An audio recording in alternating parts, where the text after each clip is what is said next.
നമുക്കൊരു bore feel ചെയ്യുന്നില്ലല്ലോ. നമ്മുടെ നാട്ടിൽ ഒരു പ്രയാസം ഫീൽ ചെയ്യാറില്ല. ഭയങ്കര കൊതിയില്ല പട്ടണങ്ങളിൽ പോയിട്ട് നഗരത്തിന്റെ നടുവിൽ വീടെടുത്ത് ജീവിക്കണമെന്ന് വലിയ പൂതിയില്ല. കാരണം നമ്മുടെ നാട്ടിൽ നമുക്ക് ഭയങ്കര റാഹത്താണ്. നമുക്കായിട്ടൊരു ബോറ് ഫീൽ ചെയ്യാറില്ല, ഒരു സങ്കടം ഫീൽ ചെയ്യാറില്ല, ഒരു ഒറ്റപ്പെടൽ ഫീൽ ചെയ്യാറില്ല. ഞാൻ മനസ്സിലാക്കിയെടുത്തോളം അതിന്റെ ഏറ്റവും പ്രധാനപ്പെട്ട കാരണം എന്ന് മനസ്സിലാക്കുന്നത്, പല നാടുകളിലും ഒരു വീട്ടിലേക്ക് കയറി കഴിഞ്ഞാൽ ആ വീട്ടിലുള്ള ഭാര്യ മക്കൾ കഴിഞ്ഞു. ദിവസത്തിൽ ഒരു മനുഷ്യൻ ഫ്രീ ആണെങ്കിൽ കോണ്ടാക്ട് ചെയ്യുന്നത്, സംസാരിക്കുന്നത് ഭാര്യ മക്കൾ. നമ്മുടെ നാട്ടിൽ അങ്ങനെയല്ല. ഒരു നാട്ടിലേക്ക് വന്നു കഴിഞ്ഞാൽ ഒരു ദിവസം സംസാരിക്കുന്നത് മഹല്ലിലുള്ള പലരുമായിട്ട് സംസാരിക്കും. കാരണം നമ്മുടെ നാട്ടുകാർക്ക് പരസ്പരം ഒരു വീട് പോലെയാണ് ഈ നാട് ജീവിച്ചു വരുന്നത്, അല്ലേ?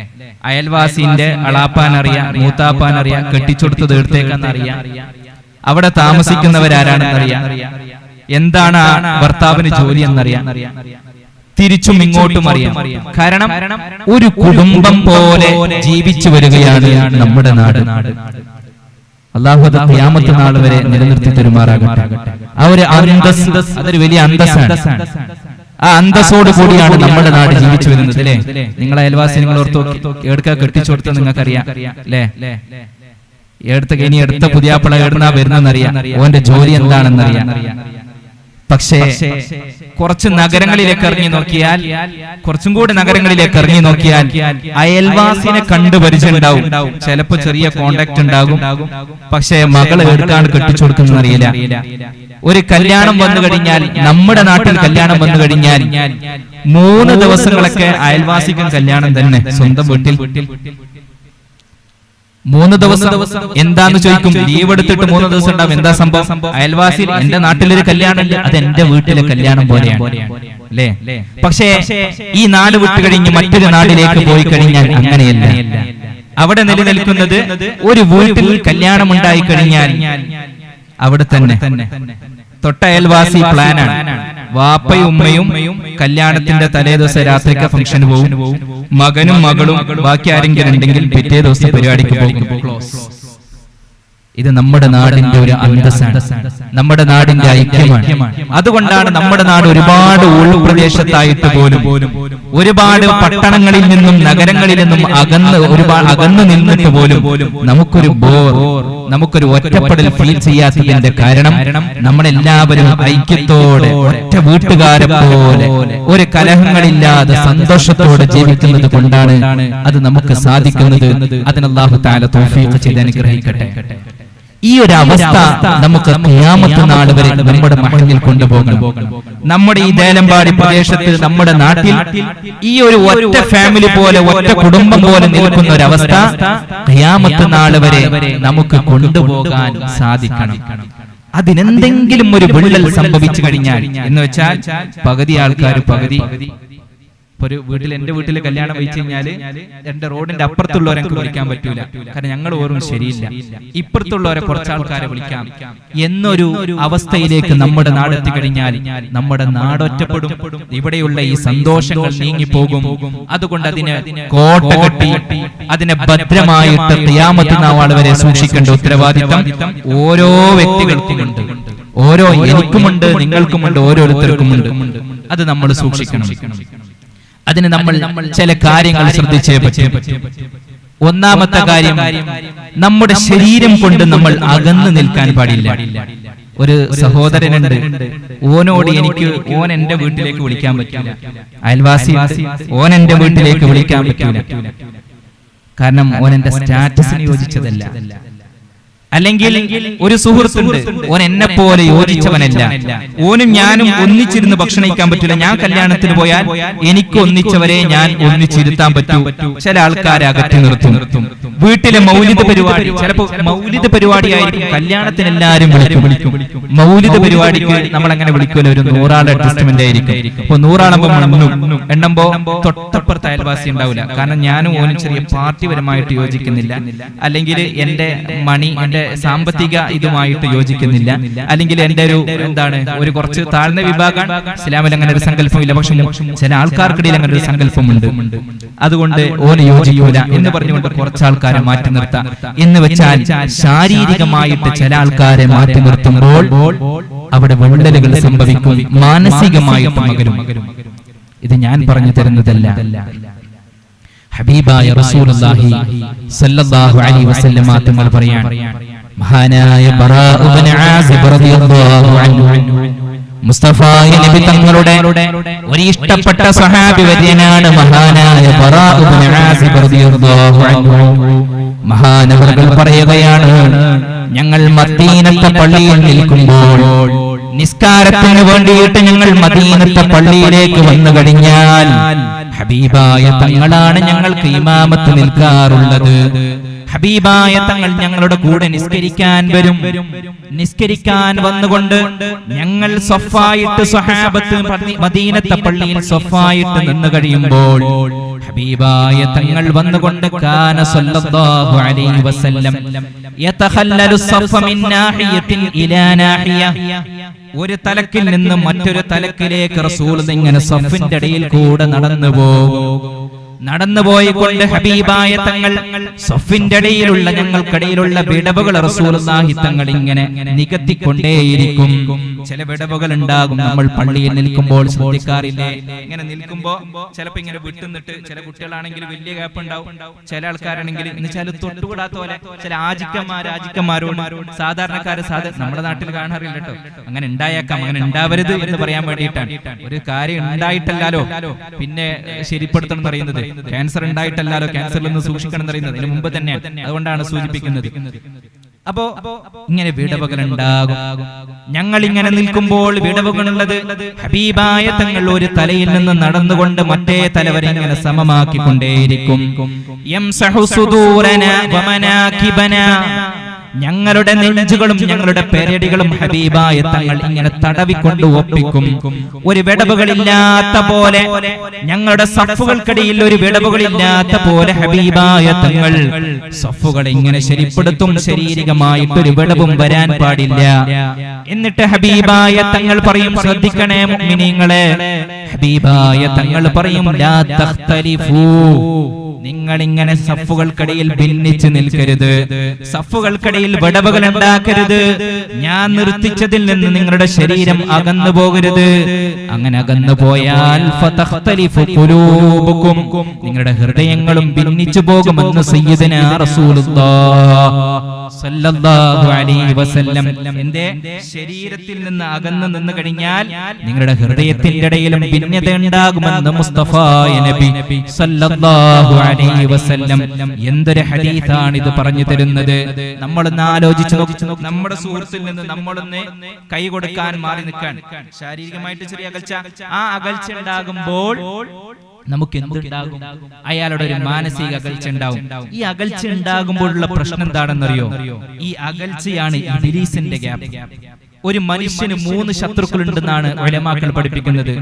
ഒന്ന് നഫ്സുഹു, ഒന്നോന്റെ തന്നെ ശരീരാണ്, നമ്മുടെ തന്നെ ശരീരാണ്. ഒരു നന്മയിലേക്ക് പോകുമ്പോൾ ഇങ്ങനെ പിടിച്ചു വലിക്കും, പോകാനായിട്ടില്ല പോകണ്ട, എണീക്കാനായിട്ടില്ല എണീക്കണ്ട, അവരോട് സംസാരിക്കാൻ പോകണ്ട, ഇങ്ങനെ നമ്മുടെ നഫ്സ് ഇങ്ങനെ നന്മയിൽ നിന്ന് ഇങ്ങനെ വലിച്ചുകൊണ്ടേയിരിക്കും. രണ്ടാമത്തെ ശത്രു അദ്ദുന്യ, ദുനിയാവാണ്. ചില ദുനിയാവിന്റെ സൗകര്യങ്ങൾ കാണുമ്പോൾ നമുക്ക് ആഖിറം മറന്നു പോകും. നല്ല ബെഡും AC ഒക്കെ കിട്ടുമ്പോൾ സുബഹി നിസ്കരിക്കാൻ മടി വരും. കല്യാണം ഇങ്ങനെ ഓവറായിട്ട് നല്ല രീതിയിൽ പോകുമ്പോ നിസ്കാരം ഖളാ ആക്കാൻ തോന്നും. ഇതുപോലുള്ള കാര്യങ്ങളൊക്കെ വരുമ്പോ ദുനിയാവിന്റെ പല പളപ്പളപ്പുകളും ദുനിയാവിന്റെ പല ആഗ്രഹങ്ങളും ആഖിറത്തിനെ മറപ്പിച്ചു കളയാറുണ്ട്. മറ്റൊന്ന് ഇബ്ലീസാണ്. മൂന്നാമത്തെ ഒരു മനുഷ്യന്റെ ഏറ്റവും വലിയ ശത്രു ഇബ്ലീസാണെന്ന് ഉലമാക്കൾ. ഈ ഇബ്ലീസ് എങ്ങനെയാണ് നമുക്കിടയിൽ കടന്നു വരുന്നത്? ഹബീബായ റസൂലുള്ളാഹി സ്വല്ലല്ലാഹു അലൈഹി വസല്ലമ തങ്ങൾ പഠിപ്പിച്ചു തരികയാണ്, വലാ തദറൂ ഫുർജാത്തിൻ ലിശ്ശൈത്താൻ, നിങ്ങൾക്കിടയിൽ നിങ്ങൾ ഒരു ഗ്യാപ്പ് വെക്കരുത്. നിങ്ങളുടെ സുഹൃത്തുക്കൾക്കിടയിൽ, സഫുകൾക്കിടയിൽ നിങ്ങൾ ഒരു ഗ്യാപ്പ് വെക്കരുത്, ഒരു വിടവുണ്ടാക്കരുത്. ആ വിടവുകളിലൂടെ ഇബ്ലീസും ശൈത്താനും കടന്നു വരികയും നിങ്ങൾക്കിടയിൽ ഫിത്ന ഉണ്ടാക്കുകയും ചെയ്യുമെന്ന് ഹബീബായ റസൂലുള്ളാഹി സ്വല്ലല്ലാഹു അലൈഹി വസല്ലം. മുസ്തഫ നബി തങ്ങൾ പറയാൻ. അപ്പൊ നിങ്ങൾ ശാരീരികമായിട്ട് അകന്നു നിൽക്കരുത്. ശാരീരികമായിട്ട് അകന്നു നിന്ന് കഴിഞ്ഞാൽ അത് ഇബ്ലീസിനുള്ള ഗ്യാപ്പാണ്. നമ്മളൊരു സുഹൃത്തുക്കൾക്കിടയിൽ അല്ലെങ്കിൽ അയൽവാസികൾക്കിടയിൽ ഏതെങ്കിലും നിലക്ക് ഒരു വിടവ് വരുത്തുകയാണെങ്കിൽ അതിലേക്ക് ആ ഒരു വിടവിലൂടെയാണ് ഇബ്ലീസ് കടന്നു വരുന്നത്. അല്ലേ? നിങ്ങൾക്ക് ഈ ബ്രിട്ടീഷുകാർ ഇന്ത്യ പിടിച്ചടക്കിയതിന്റെ ഒരു ചരിത്രയിലെ ബ്രിട്ടീഷുകാരെങ്ങനെയാ പിടിച്ചടക്കിയത്? ഇന്ത്യക്കാർക്കിടയിൽ പലർക്കിടയിൽ ഒരു ഗ്യാപ്പ് ഉണ്ടാക്കി, ഡിവൈഡ് ആൻഡ് റൂൾ. പലർക്കിടയിൽ ഗ്യാപ്പ് ഉണ്ടാക്കി, പലരും അങ്ങോട്ടും ഇങ്ങോട്ടും മാറ്റി നിർത്തി, അതിന്റെ ഇടയിൽ കൂടെ പാസ് ചെയ്തിട്ട് വന്നു. ഇത് തന്നെയാണ് ഇബ്ലീസ് ചെയ്യുന്നത്. നമ്മുടെ ശാരീരികമായിട്ടൊരു ഗ്യാപ്പ് ഉണ്ടാക്കും. ആ ഗ്യാപ്പിലൂടെയാണ് ഇബ്ലീസ് കടന്നു വരുന്നത്. ആ ലഅനത്താക്കപ്പെട്ട ഇബ്ലീസിനെ, ശൈത്താനിനെ നമ്മൾ കൂടുതൽ ശ്രദ്ധിക്കേണ്ടതുണ്ട്. ആ ശ്രദ്ധിക്കണമെങ്കിൽ നമ്മുടെ മഹല്ലുകാർക്കിടയിൽ, നമ്മുടെ നാട്ടുകാർക്കിടയിൽ ഇന്നവനെന്നോ എന്ന വേർതിരിവില്ലാതെ എല്ലാവരും ഒറ്റക്കെട്ടായിട്ട് ഒരു വീട്ടിൽ ജീവിക്കുന്നത് പോലെ വളരെ സന്തോഷത്തോടെ, വളരെ റാഹത്തോടു കൂടി ജീവിക്കാൻ പഠിക്കണം. അല്ലാഹു തആല തൗഫീഖ് ചെയ്ത് അനുഗ്രഹിക്കുമാറാകട്ടെ. ഇബ്ലീസ് പല മാർഗങ്ങളും ഉപയോഗിക്കാറുണ്ട്. ഇബ്ലീസ് ഇങ്ങനെ ഒരു ഗ്യാപ്പ് ഉണ്ടാക്കി കിട്ടാൻ വേണ്ടിയിട്ട്, സഹോദരന്മാർക്കിടയിൽ ഒരു തർക്കം ഉണ്ടായി കിട്ടാൻ വേണ്ടിയിട്ട്, ചങ്ങായിമാർക്കിടയിൽ ഒരു തർക്കമോ എന്തെങ്കിലും ഒരു വിടവുണ്ടായി കിട്ടാൻ വേണ്ടിയിട്ട് ഇബ്ലീസ് പല കുതന്ത്രങ്ങളും ശ്രമിക്കാറുണ്ട്. അതിൽപ്പെട്ട ചില കുതന്ത്രങ്ങളാണ് അസൂയ ഉണ്ടാക്കുക, കിബ്ർ വരുത്തുക, ഗീബത്ത് പറയിപ്പിക്കുക എന്നുള്ളത്. അല്ലേ? അസൂയ ഉണ്ടായി കഴിയുമ്പോൾ ഇബ്ലീസിന് ഒരു ഗ്യാപ്പാണ് കടന്നു വരാൻ. അസൂയ എന്ന് പറഞ്ഞാൽ സൈക്കോളജിക്കാർ പറയുന്നത് അസ്വസ്ഥത എന്നാണ്. അസൂയ എന്ന് വെച്ചാല് മനസ്സിലുണ്ടാകുന്ന ഒരു അസ്വസ്ഥതയാണ്. എന്താ അസ്വസ്ഥത? എന്റെ അതേപോലത്തെ ഒരു സഹോദരന് അല്ലെങ്കിൽ അയൽവാസിക്ക് ഒരു നിഅമത്ത് അല്ലാഹു തആല കൊടുക്കുമ്പോ പടച്ചോനെ ഓൻക്ക് കിട്ടിയോ എന്ന് മനസ്സിലൊരു തോന്നൽ. അതും പറഞ്ഞു നടക്കേണ്ട ആവശ്യമില്ല. ചെറുതാണെങ്കിലും ഇപ്പം പെണ്ണുങ്ങളാണെങ്കിൽ അയൽവാസിന്റെ മോക്ക് നല്ല ഡ്രസ്സ് കിട്ടിയാൽ കിട്ടിപ്പോയോ ഓൾക്ക്, എനിക്ക് കിട്ടിയിരുന്നാ മതിയായിരുന്നു. അള്ളാഹു കൊടുത്തൊരു നിഅമത്താണ്. ഒരാൾക്ക് എന്തെങ്കിലും ഒരു സിയാദത്ത് കിട്ടുന്നുണ്ടെങ്കിൽ അത് അള്ളാഹു തആല കൊടുക്കുന്ന നിഅമത്താണ്. ആ നിഅമത്ത് തട്ടിപ്പോകാൻ വേണ്ടിയിട്ട്, അല്ലെങ്കിൽ അവനിൽ നിന്ന് നീങ്ങി പോകാൻ വേണ്ടിയിട്ട്, അല്ലെങ്കിൽ അദ്ദേഹത്തിന് കിട്ടിയതിന്റെ പേരിൽ ഒരു അസ്വസ്ഥത. രണ്ടങ്ങാടിക്കാരുണ്ട്, എന്നോട് ദേഷ്യപ്പെടുന്ന അങ്ങാടിക്കാർ. രണ്ടങ്ങാടിക്കാരുണ്ടെന്ന് വിചാരിക്കാം, മറ്റേ അങ്ങാടിയിൽ നല്ല കച്ചവടമുണ്ട്, കച്ചവടം. അല്ലെങ്കിൽ ഒരു ജോലിക്കാർ രണ്ടുപേരും ജോലിക്ക് വേണ്ടിയിട്ട് ശ്രമിച്ചുകൊണ്ടിരിക്കാൻ, ഒരാൾക്ക് ജോലി കിട്ടി അല്ലെങ്കിൽ പരീക്ഷയിൽ പാസ്സായി, അപ്പൊ നമുക്കൊരു തോന്നൽ, അല്ലാഹുവേ ഓൻക്ക് ജോലി കിട്ടിയോ, എനിക്ക് കിട്ടാണ്ട്. ഇതാണ് അസൂയ. അസൂയ വലിയ വിപത്താണ്. കുടുംബക്കാർക്കിടയിൽ, സഹോദരന്മാർക്കിടയിൽ വലിയ ഗ്യാപ്പ് ഉണ്ടാക്കി തീർക്കാൻ, വലിയ വിടവുണ്ടാക്കി തീർക്കാൻ പോകുന്നതാണ് അസൂയ എന്നുള്ളത്. പക്ഷേ അസൂയന്റെ വിപത്ത് എന്താണെന്നറിയുമോ? അല്ലാഹു തആല തന്റെ വിശുദ്ധ ഖുർആനിൽ പറയുകയാണ്, അം യഹ്സുദൂനന്നാസ അലാ മാ ആതാഹുമുല്ലാഹു മിൻ ഫദ്ലിഹി. അല്ലാഹുവിന്റെ ഖുർആനിലൂടെ അല്ലാഹു തആല ചോദിക്കുകയാണ്, അം യഹ്സുദൂനന്നാസ്, നിങ്ങൾ ജനങ്ങളോട് അസൂയ വെക്കുകയാണോ? നിങ്ങൾ എന്തിനാണ് ജനങ്ങളോട് അസൂയ വെക്കുന്നത്? ഏതിന്റെ മേലിലാണ് നിങ്ങൾ അസൂയ വെക്കുന്നത്? അലാമാ ആതാഹുമുല്ലാഹു മിൻ ഫദ്ലിഹി. അല്ലാഹു ഒരാൾക്കൊരു നിഅമത്ത് കൊടുത്തതിന്റെ പേരിൽ, ഏതെങ്കിലും നിലക്ക് നിനക്കില്ലാത്തൊരു നിഅമത്ത് മറ്റൊരാൾക്ക് കൊടുക്കുമ്പോൾ അത് അവനിക്ക് കിട്ടിയതിന്റെ പേരിൽ എന്തെങ്കിലും ഒരു അസ്വസ്ഥതപ്പെടുകയാണോ നീ? അതൊരു മനുഷ്യനായ, ഒരു മുഅ്മിനായ മനുഷ്യന് യോജിച്ചതല്ല. അങ്ങനെ ഒരു അസൂയ ഉണ്ടാവാൻ പാടില്ല. അത് പാടില്ല എന്ന് പറയാനുള്ള കാരണം എന്താണെന്നറിയുമോ? അതേ ഖുർആൻ ആയത്തിന്റെ അല്ലാഹു തആലയുടെ പ്രയോഗം ശ്രദ്ധിക്കൂ. അലാമാ ആതാഹുമുല്ലാഹ്, ആര് നൽകിയതാണ്? അല്ലാഹു നൽകിയതാണ് അവനിക്ക്. അല്ലേ? മറ്റൊരാൾക്ക് ഈ നിഅമത്ത് നൽകിയത് അല്ലാഹുവാണ്. അല്ലാഹുവിനെ ചോദ്യം ചെയ്യുന്ന ഒരു പ്രോഗ്രാമാണ്, പരിപാടിയാണ് അസൂയ എന്നുള്ളത്. അല്ലാഹു ഒരാൾക്ക് ഒരു നിഅമത്ത് കൊടുത്തു. ഇപ്പൊ എനിക്കൊരു ജോലി കിട്ടി വിചാരിക്കാൻ, നല്ലൊരു ജോലി കിട്ടി. ആരാ നൽകിയത്? അല്ലാഹു തആല നൽകി. അല്ലാഹു തആല നൽകുമ്പോ മറ്റൊരാൾക്ക് ഓൻക്ക് കിട്ടിയോ ചോദിച്ചാല് അല്ലാഹു തആല ഓൻക്ക് കൊടുത്തത് ശരിയായില്ല. ആരെയാ ചോദ്യം ചെയ്യുന്നത്? അം യഹ്സുദൂനന്നാസ അലാ മാ ആതാഹുമുല്ലാഹ്. അല്ലാഹു ഒരാൾക്കൊരു നിഅമത്ത്, രണ്ടുപേര് വണ്ടി ഓടിക്കുകയാണ്, ഒരാൾക്ക് നല്ലവണ്ണം വണ്ടിയിൽ ടാക്സി കിട്ടുന്നുണ്ട്, അപ്പൊ മറ്റൊരാൾക്ക് അസൂയപ്പെടുന്നുണ്ടെങ്കിൽ അല്ലാഹു അയാൾക്ക് കൊടുത്ത നിഅമത്തിനെ ചോദ്യം ചെയ്യലല്ലേ? അല്ലാഹു എന്തിനാണ് അയാൾക്ക് കൊടുക്കാൻ പോയത് എന്നൊരു ചോദ്യം ചെയ്യുന്ന ഒരു തക്കമാണ് ഈ ഹസദിലൂടെ കടന്നു വരുന്നത് അത് അല്ലാഹുവിനെ നിന്ദിക്കലാണ്. മനുഷ്യന്മാർക്കിടയിൽ അത് തർക്കമുണ്ടാക്കി കളയും. അല്ലെ, ഈ ഹസദ് വെച്ച് കഴിഞ്ഞാൽ പരസ്പരം അകലുകയാണ് ചെയ്യുന്നത്. അല്ലെ, ഒരാൾക്കൊരു നിഅമത്ത് കിട്ടിയപ്പോ എനിക്ക് പിടിച്ചില്ലെങ്കിൽ ഞാൻ ഓനോട് വലിയൊരു അറ്റാച്ച്മെന്റ് കാണിക്കൂല. ഓനക്ക് കിട്ടിയില്ല എനിക്ക് ഭയങ്കര സന്തോഷം ഉണ്ടെങ്കിൽ പിറ്റേ ദിവസം ഓന്റെ തോളത്ത് കൈവച്ച് തന്നെ കിടക്കും.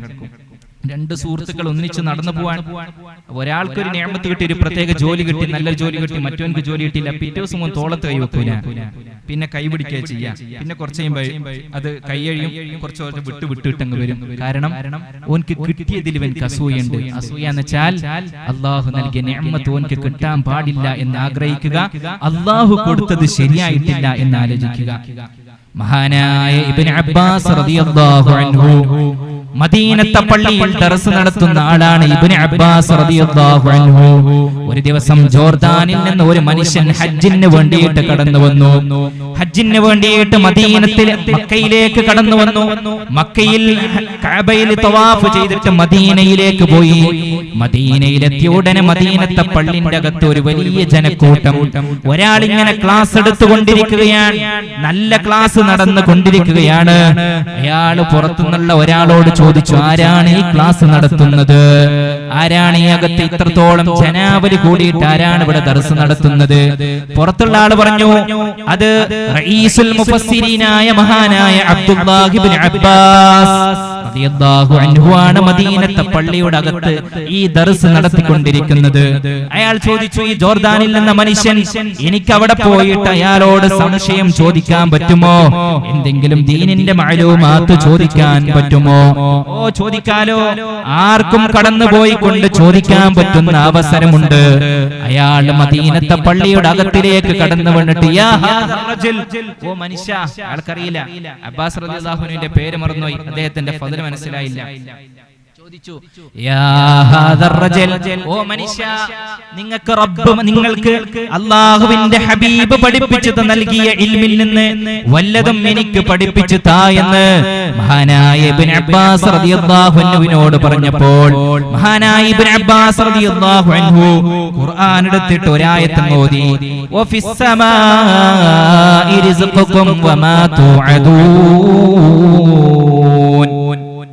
കാര്യമായിട്ട് ഒരാൾ വന്നിട്ട് ഇബ്നു അബ്ബാസ് റളിയല്ലാഹു അൻഹുവിനോട് ചോദിച്ചു, എനിക്ക് എന്തെങ്കിലും നിങ്ങൾക്ക് പഠിപ്പിച്ചെന്ന ഇൽമിൽ നിന്ന് കുറച്ചെന്തെങ്കിലും എന്ന് എനിക്ക് പഠിപ്പിച്ചു തരുമോ? മഹാനായ ഇബ്നു അബ്ബാസ് റളിയല്ലാഹു അൻഹു കാര്യമായിട്ട് ഖുർആൻ എടുത്തിട്ട് ഓതി, വഫിസ് സമാഇ റിസ്ഖുകും വമാ തുഅദൂൻ. നിങ്ങൾക്കുള്ള റിസ്ക് അല്ലാഹു തആലയുടെ അടുക്കലുണ്ട്. നിങ്ങൾക്ക് എന്തൊക്കെ വാഗ്ദാനം നൽകിയിട്ടുണ്ടോ അതൊക്കെ അല്ലാഹു നൽകും. അത് അല്ലാഹുവിനാണ് ഏറ്റെടുത്തത്. നിങ്ങൾക്ക് കിട്ടേണ്ടതൊക്കെ നിങ്ങൾക്ക് കിട്ടും എന്നുള്ള ആയത്ത് മഹാനായ ഇബ്നു അബ്ബാസ് റളിയല്ലാഹു അൻഹു ഏതോ ഒരു മനുഷ്യൻ കാര്യപ്പെട്ട ഒരു ഇൽമു പഠിപ്പിച്ചു തരാൻ പറഞ്ഞപ്പോ ഓതിക്കൊടുത്ത ഒറ്റൊരു ആയത്ത്, വഫിസ് സമാഇ റിസ്ഖുകും വമാ തുഅദൂൻ.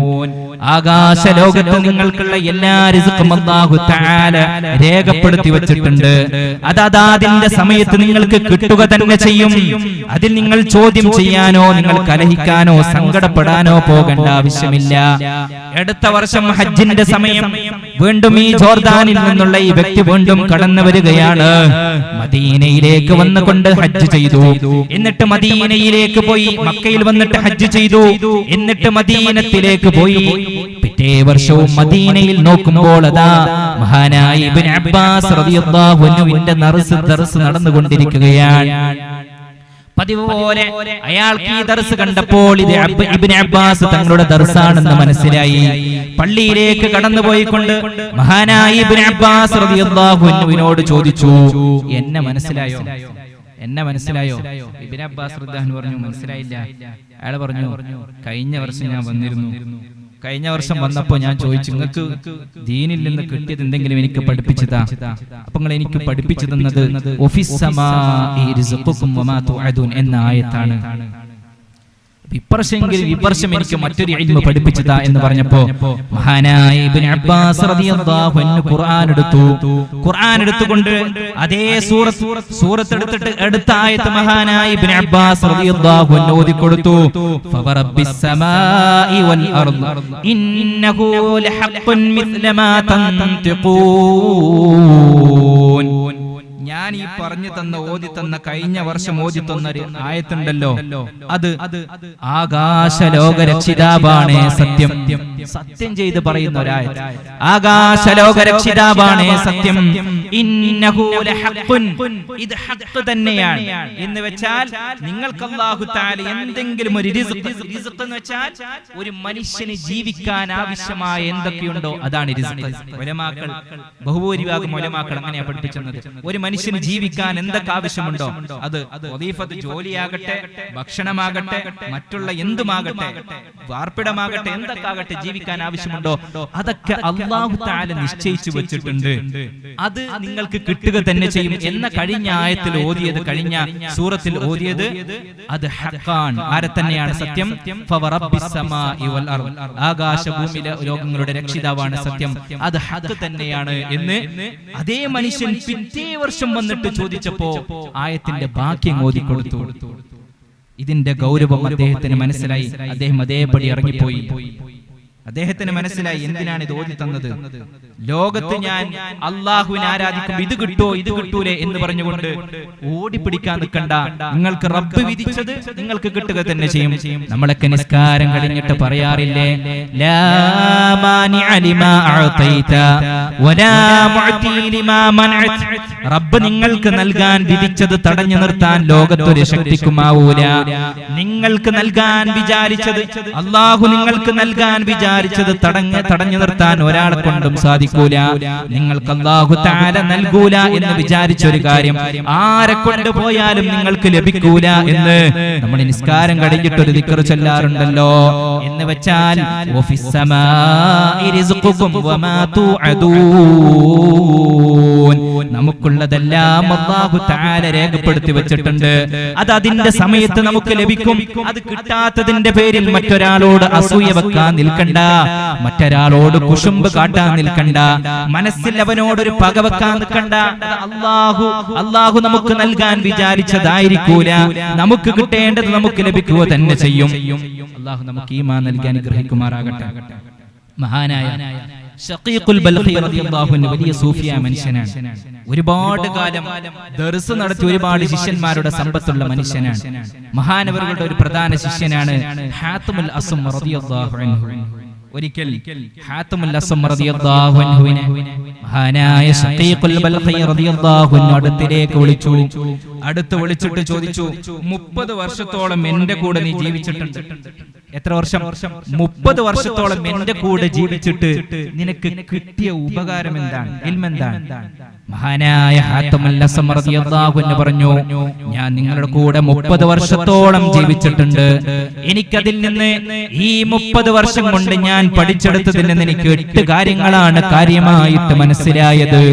8 കാര്യങ്ങൾ ഞാൻ നിങ്ങളിൽ നിന്ന് കാര്യമായിട്ട് മനസ്സിലാക്കിയെടുത്തത് 8 കാര്യമാണ്. ആ 8 കാര്യങ്ങളിൽ നിന്ന് ഒന്ന് മഹാനായ ഹാത്തിമുൽ അസ്ം റളിയല്ലാഹു അൻഹു പറയാണ്, ഞാൻ മനസ്സിലാക്കിയത്, ഞാൻ നിങ്ങൾ പഠിപ്പിച്ചു തരുമ്പോൾ ഞാൻ ഗ്രഹിച്ചെടുത്ത ഒരു കാര്യം എന്താണെന്നറിയുമോ? അല്ലാഹു തആല നമുക്ക് നൽകിയ നിഅമത്തിനെ മനസ്സിലാക്കുക. നമുക്ക് എന്തെങ്കിലും കിട്ടിയിട്ടില്ലെങ്കിൽ മറ്റൊരാളോട് അസൂയ വെക്കേണ്ട ആവശ്യമില്ല. ഇനി നമുക്ക് കിട്ടാത്ത കാര്യങ്ങളിൽ അസൂയ വെച്ചിട്ട് ഒരാളോട് പക വെക്കേണ്ട ആവശ്യമില്ല. കിട്ടാൻ വേണ്ടിയിട്ട് നമുക്കൊരു നിഅമത്ത് കിട്ടിയില്ല, കിട്ടാൻ വേണ്ടിയിട്ട് ഒരുപാട് പോരടിക്കേണ്ട ആവശ്യമില്ല. ഒരാളോട് വെറുപ്പ് വെക്കേണ്ട ആവശ്യമില്ല. കാരണം അങ്ങ് പഠിപ്പിച്ചു തന്നൊരു ഖുർആൻ ആയത്താണ് ഞാൻ അതിൽ നിന്ന് മനസ്സിലാക്കിയത്. അങ്ങനെക്ക് പഠിപ്പിച്ചു തന്നൊരു ഖുർആൻ ആയത്തിൽ നിന്നാണ് ഞാനിത് മനസ്സിലാക്കിയത്. അല്ലാഹുവിന്റെ വിശുദ്ധ ഖുർആനിൽ അല്ലാഹു തആല പറയുന്നുണ്ടല്ലോ, നഹ്നു ഖസംനാ ബൈനഹും മഈശതഹും ഫിൽ ഹയാത്തിദ് ദുനിയാ, നഹ്നു ഖസംനാ, ഞാൻ നിങ്ങൾക്ക് ഓഹരി വെച്ച് നൽകിയിട്ടുണ്ട്. അല്ലാഹുവിന്റെ ഓരോ സൃഷ്ടികൾക്കും അല്ലാഹു തആല ഓഹരി വെച്ച് നൽകിയിട്ടുണ്ട്. അത് ഏതൊരു സൃഷ്ടിയുമാകട്ടെ, മനുഷ്യനാകട്ടെ, മനുഷ്യേതര വസ്തുക്കളാകട്ടെ, അല്ലാഹു തആലയുടെ ഏതൊരു സൃഷ്ടിക്കും അല്ലാഹു തആല അവനിക്ക് കിട്ടേണ്ടത് ഓഹരി വെച്ചിട്ടുണ്ട്. നഹ്നു ഖസംനാ ബൈനഹും മഈശതഹും, മഈശത്ത് എന്ന് വെച്ചാൽ അവൻക്ക് ജീവിതത്തിൽ ആവശ്യമുള്ള കാര്യം. നമുക്ക് ജീവിതത്തിൽ എന്തൊക്കെ ആവശ്യമുണ്ടോ അത് അല്ലാഹു തആല ഓഹരി വെച്ച് നൽകിയിട്ടുണ്ട്. ഫിൽ ഹയാത്തിദ് ദുനിയാ, ദുന്യവിയായ ജീവിതത്തിൽ നിന്ന് അല്ലാഹു തആലയുടെ ഖുർആനായത്ത് നിങ്ങൾ എനിക്ക് പഠിപ്പിച്ചു നൽകിയിട്ടുണ്ട്. ആ പഠിപ്പിച്ചു നൽകിയതിൽ ഞാൻ ഒരു കാര്യം മനസ്സിലാക്കി, നമുക്ക് കിട്ടാത്തതിന്റെ പേരിൽ ഒരുപാട് സങ്കടപ്പെട്ടുകൊണ്ട് ആരെയും കുറ്റം പറയേണ്ട ആവശ്യമില്ല, ആരെയും കുറ്റപ്പെടുത്തേണ്ട ആവശ്യമില്ല എന്ന് ഞാൻ മനസ്സിലാക്കിയത് ഈ ഖുർആനായത്തിലൂടെ മനസ്സിലാക്കിയിട്ടുണ്ട് എന്ന് മഹാനായ ഹാത്തമുൽ അസ്സം റളിയല്ലാഹു അൻഹു പറഞ്ഞു കൊടുക്കുകയാണ്. നമുക്ക് കിട്ടേണ്ടത് അല്ലാഹു തആല നമുക്ക് നൽകുക തന്നെ ചെയ്യും. അതിൽ നമുക്ക് കിട്ടാത്തതിന്റെ പേരിൽ മറ്റൊരാൾക്ക് കിട്ടുമ്പോ അസൂയ വെക്കുമ്പോ അവർക്കിടയിൽ പരസ്പരം ശത്രുത വരികയാണ് അല്ലേ? എനിക്കൊരു സാധനം കിട്ടിയില്ല, മറ്റൊരാൾക്ക് കിട്ടി. എന്തുമാകട്ടെ, ജോലിയാകട്ടെ, സമ്പത്താകട്ടെ, അല്ലെങ്കിൽ മകൾക്കുള്ള ഭർത്താവാകട്ടെ, അല്ലെങ്കിൽ ഡ്രസ്സാകട്ടെ, ഏതൊരു നിസ്സാര കാര്യമാകട്ടെ, നമുക്ക് കിട്ടാത്തത് നമ്മുടെ ഒരു സഹോദരന് കിട്ടുമ്പോൾ നമ്മൾ അതിൽ അസൂയ വെക്കാൻ പാടില്ല. കാരണം അസൂയ വെക്കുമ്പോ ആ അസൂയയുടെ ശത്രുത കടന്നു വരും. കുല്ലൽ അദാവതി തുർജാ ഇസാലതുഹാ ഇല്ലാ അദാവത മൻ അദാക അൻ ഹസദി. എല്ലാ ശത്രുതയും നീങ്ങിപ്പോകും. എന്നൊരാൾ അടിച്ചു കഴിഞ്ഞാൽ പിന്നീട് ഒരാളെ എനിക്ക് വന്ന് ഒരാളോട് ദേഷ്യമുണ്ട്, മുമ്പിലിരിക്കുന്ന ഒരാളോട് എനിക്ക് ദേഷ്യമുണ്ട്, ആ ദേഷ്യമുണ്ട് അയാൾ എന്നോട് എന്തെങ്കിലും പറഞ്ഞതിന്റെ പേരിലേക്ക് പിന്നീട് അയാൾ എന്നെ കണ്ട് സംസാരിച്ചു കഴിഞ്ഞാല് ഞാനത് മറന്നളയും വേറെ ഏതെങ്കിലും വിഷയത്തിൽ. പക്ഷെ ഒരാളുടെ അസൂയ വെച്ചിട്ട് നമുക്ക് ഒരാളുടെ ശത്രുതയുണ്ട്, ഓനിക്ക് എന്തെങ്കിലും കിട്ടിയതിന്റെ പേരിൽ അസൂയ വെച്ചുകൊണ്ട് നമുക്കൊരു ശത്രുതയുണ്ടെങ്കിൽ ഇല്ലാ അദാവത മൻ അദാക മിൻ ഹസദി, അസൂയ വെച്ചുകൊണ്ട് നമുക്കൊരാളോട് ശത്രുതയുണ്ടോ? എനിക്കല്ലാത്ത നല്ല ജോലി അവർക്ക് കിട്ടിയതിന്റെ പേരിൽ നമ്മൾ അസൂയ വെച്ചതാണ്. എന്റെ വീട്ടിൽ പരിപാടി നടക്കുന്നതിനേക്കാൾ അപ്പുറത്തെ വീട്ടിൽ വലിയ ഉഷാറായിട്ട് വലിയ ഗംഭീരത്തോടെ പരിപാടി നടന്നു. അങ്ങനെ ആ വീട്ടുകാരോട് നമുക്ക് ഒരു അസൂയയുണ്ട്, അസ്വസ്ഥതയുണ്ട്. എന്തിനാണ് അവന്റെ പരിപാടി എങ്ങനെയാണ് വിജയിച്ചത് എന്ന് നമ്മുടെ മനസ്സിലുണ്ടെങ്കിൽ ആ ഒരു ശത്രുത ഒരിക്കലും നീങ്ങി പോകുന്നതല്ല. കാരണം ആ നിഅമത്ത് അവനിൽ ഉള്ളിടത്തോളം കാലം നമുക്ക് നമ്മുടെ മനസ്സിൽ അവനോടൊരു വെറുപ്പ് ഉണ്ടായിക്കൊണ്ടേയിരിക്കും. ഇങ്ങനെ നമ്മൾ പരസ്പരം അസൂയ വെച്ച് കഴിഞ്ഞാൽ നമുക്കിടയിൽ ശത്രുതയുണ്ടാകും. ശത്രുത ഉണ്ടായി കഴിഞ്ഞാൽ ഒരുപാട് അപകടങ്ങൾ നടക്കും. അസൂയയിലൂടെ ഒരുപാട് അപകടങ്ങൾ നടന്നിട്ടുണ്ട്. ഒരുപാട് ഖുർആൻ തന്നെ, ഖുർആനിന്റെ ഒരു ശൈലി എന്ന് വെച്ചാൽ ഒരുപാട് കഥകൾ ഖുർആനിൽ പറഞ്ഞു തന്നിട്ടുണ്ട്, ഹുക്കുമുകൾ പറഞ്ഞു നൽകിയിട്ടുണ്ട്. കഥകൾ പറഞ്ഞു നൽകിയത് എന്തിനാണ്? ഖുർആനിൽ ഒരുപാട് ഖസസുകൾ, കഥകൾ, ഒരുപാട് നബിമാരുടെ, യൂനുസ് നബി, യൂസുഫ് നബി, ഇബ്രാഹിം നബി, ഇങ്ങനെ ഒരുപാട് പ്രവാചകന്മാരുടെ സൂറത്തുകൾ തന്നെയുണ്ട് അല്ലേ? നമുക്ക് ഓതിയറില്ലേ എന്തിനാ കഥകളൊക്കെ പറഞ്ഞു നൽകിയത്? ഇതൊക്കെ ഉമ്മത്തിനൊരു ഗുണപാഠമാണ്. ആ പ്രവാചകന്മാരെ കൂടെ അനുസരിച്ച് ജീവിച്ചവർ വിജയിക്കുകയും ആ പ്രവാചകന്മാരെ എതിർത്ത് ജീവിച്ചവർ പരാജയപ്പെടുകയും ചെയ്ത ഒരു സാഹചര്യം, ഒരു ചരിത്രം പറഞ്ഞു തരാൻ വേണ്ടിയിട്ടാണ് ഖുർആനിൽ ഒരുപാട് കഥകൾ പറഞ്ഞു നൽകിയിട്ടുള്ളത്. അള്ളാഹു മനസ്സിലാക്കാൻ തൗഫീഖ് ചെയ്ത് അനുഗ്രഹിക്കട്ടെ. ലോകത്ത് ആദ്യമായിട്ട് കൊലപാതകം നടന്നത് ഏതാണ്? ഹാബീല് ഹാബീലിനെ കൊന്നതാണ്. എന്താ പ്രശ്നം? എന്താ? ഹാബീല് ഹാബീലിനെ കൊന്നതാണ്. എന്താ പ്രശ്നം? ഹാബീലിന്റെ ആരാധന അല്ലാഹു തആല സ്വീകരിച്ചില്ല. ഹാബീലിനെ അല്ലാഹു തആല സ്വീകരിച്ചു. ഒരു നിഅമത്ത് അല്ലാഹു തആല ഹാബീലിന് കൊടുത്തു, ഹാബീലിന് കിട്ടിയില്ല. ഹാബീലിന് അസൂയ തോന്നി, ഹാബീൽ ഹാബീലിനെ വധിച്ചു. ഒരു ആരാധന സ്വീകരിച്ചതിന്റെ പേരിൽ സ്വന്തം സഹോദരനെ കൊല്ലാൻ വരെ നയിച്ചിട്ടുണ്ടെങ്കിൽ അസൂയ വെക്കലോടുകൂടെ വലിയ ശത്രുത ഉണ്ടാക്കി തീർക്കും. അതുകൊണ്ട് നമ്മുടെ മനസ്സിൽ അസൂയ എത്രത്തോളം ഉണ്ടോ നമ്മൾ പരസ്പരം സഹോദരന്മാർക്കിടയിൽ തർക്കമുണ്ടാകും, വെറുപ്പുണ്ടാകും. ആ വെറുപ്പിൽ നിന്ന് ശത്രുതയുണ്ടാകും. പിന്നീട് ഏതെങ്കിലും ഒരു നിലക്ക് നമ്മളോടൊരു ചെറിയ മാറ്റം ഉണ്ടാക്കും. നമ്മൾ അവനെ അടിക്കാൻ പോകും, ദേഷ്യപ്പെടാൻ പോകും. കാരണം എന്താ? നമ്മുടെ മനസ്സിൽ അവനോട് ഇഷ്ടമില്ല, നമ്മുടെ മനസ്സിൽ അവനോട് വെറുപ്പുണ്ട്, ഒരു അസൂയുണ്ട്. അത് നിലനിൽക്കുന്നുണ്ട്. അത് നിലനിൽക്കുന്നിടത്തോളം കാലം നമുക്ക് അവനെ സ്വീകരിക്കാൻ പറ്റൂല. അത് വലിയ ശത്രുക്കളായിട്ട് മാറും. മഹാനായ യൂസുഫ് നബി അലൈഹിസ്സലാത്തു വസ്സലാം ഖുർആനിലൂടെ സൂറത്ത് ഓതിയിട്ടില്ലേ? യൂസുഫ് നബി അലൈഹിസ്സലാത്തു വസ്സലാമിന്റെ, മഹാനായ യൂസുഫ് നബി അലൈഹിസ്സലാത്തു വസ്സലാമിന്റെ ചരിത്രം നമുക്ക് ഓർമ്മയില്ലേ? മഹാനായ യൂസുഫ് നബി അലൈഹിസ്സലാത്തു വസ്സലാം ഒരു ദിവസം സ്വപ്നം കണ്ടു, വലിയൊരു സ്വപ്നം കണ്ടു. എന്താണ് സ്വപ്നം എന്നറിയുമോ? 11 നക്ഷത്രങ്ങൾ മഹാനായ യൂസുഫ് നബി അലൈഹിസ്സലാത്തു വസ്സലാമിന് സുജൂദ് ചെയ്യുന്നു. മാത്രമല്ല ഒരു ശംസും ഒരു ഖമറും മഹാനായ യൂസുഫ് നബി അലൈഹിസ്സലാത്തു വസ്സലാമിനോട് സുജൂദ് ചെയ്യുന്നു. ഇത് കണ്ട ഉടനെ മഹാനായ യൂസുഫ് നബി അലൈഹിസ്സലാത്തു വസ്സലാം പോയിക്കൊണ്ട് തന്റെ വാപ്പയോട് പറയുന്നു, യാ അബതാ, ഓ വാപ്പ, ഞാൻ ഇന്നലെ ഒരു വലിയ സ്വപ്നം കണ്ടു. എന്റെ സ്വപ്നം ഇതാണ്. എന്താണ് അതിന്റെ ഉത്തരം എന്നറിയുമോ? എന്താണ് എന്റെ ജീവിതത്തിൽ സംഭവിക്കാൻ പോകുന്നതെന്ന് പറഞ്ഞു തരാമോ എന്ന് മഹാനായ യൂസുഫ് നബി അലൈഹിസ്സലാത്തു വസ്സലാം യാക്കൂബ് നബി അലൈഹിസ്സലാത്തു വസ്സലാമിനോട് പോയി ചോദിച്ചു, വാപ്പാ, ഞാൻ ഇങ്ങനെ ഒരു സ്വപ്നം കണ്ടു, എന്താണ് അതിന്റെ വ്യാഖ്യാനം? ഇത് കേട്ട ഉടനെ മഹാനായ യാക്കൂബ് നബി അലൈഹിസ്സലാത്തു വസ്സലാം യൂസുഫ് നബി അലൈഹിസ്സലാത്തു വസ്സലാമിനോട് പറഞ്ഞു കൊടുത്തു, യാ ബുനിയ ലാ തഖ്സുസ് റുഇയാക അലാ ഇഖ്വതിക്, ഓ മകനെ, നീ കണ്ട സ്വപ്നം നിന്റെ ഈ സഹോദരന്മാർക്ക് നീ പറഞ്ഞു കൊടുക്കരുത്. മഹാനായ യൂസുഫ് നബി അലൈഹിസ്സലാത്തു വസ്സലാമിന് യാക്കൂബ് നബി അലൈഹിസ്സലാത്തു വസ്സലാമിന് മറ്റു 12 മക്കളുണ്ടായിരുന്നു. ഒന്ന് യൂസുഫ് നബി അലൈഹിസ്സലാത്തു വസ്സലാമിന്റെ ഒരു സ്വന്തം സഹോദരൻ, യൂസുഫ് നബി അലൈഹിസ്സലാത്തു വസ്സലാമിന്റെ അതേ ഉമ്മയിൽ പിറന്ന കനാൻ എന്നൊരു സഹോദരൻ, മറ്റൊരു ഉമ്മയിലൂടെ ഉണ്ടായിരുന്ന 11 സഹോദരന്മാർ. ഈ 11 സഹോദരന്മാരോട് നീ കണ്ട സ്വപ്നം പറഞ്ഞു കൊടുക്കരുത്. എന്താണ് ആ പറഞ്ഞു കൊടുത്താലുള്ള പ്രശ്നം? ഫയകീദൂ ലക കൈദാ, ഈ സ്വപ്നം കേട്ട് കഴിഞ്ഞാൽ അവർ നിന്നെ വധിക്കാൻ വേണ്ടിയിട്ട് കുതന്ത്രങ്ങൾ മെനഞ്ഞുകൊണ്ടേയിരിക്കും. നിന്നെ എങ്ങനെയെങ്കിലും നിഷ്കാസനം ചെയ്യാൻ, നിന്നെ എങ്ങനെയെങ്കിലും ഇല്ലായ്മ ചെയ്യാൻ, തകർത്ത് കളയാൻ അവർ പരിശ്രമിച്ചു കൊണ്ടേയിരിക്കുമെന്ന് മഹാനായ യാക്കൂബ് നബി അലൈഹിസ്സലാത്തു വസ്സലാം.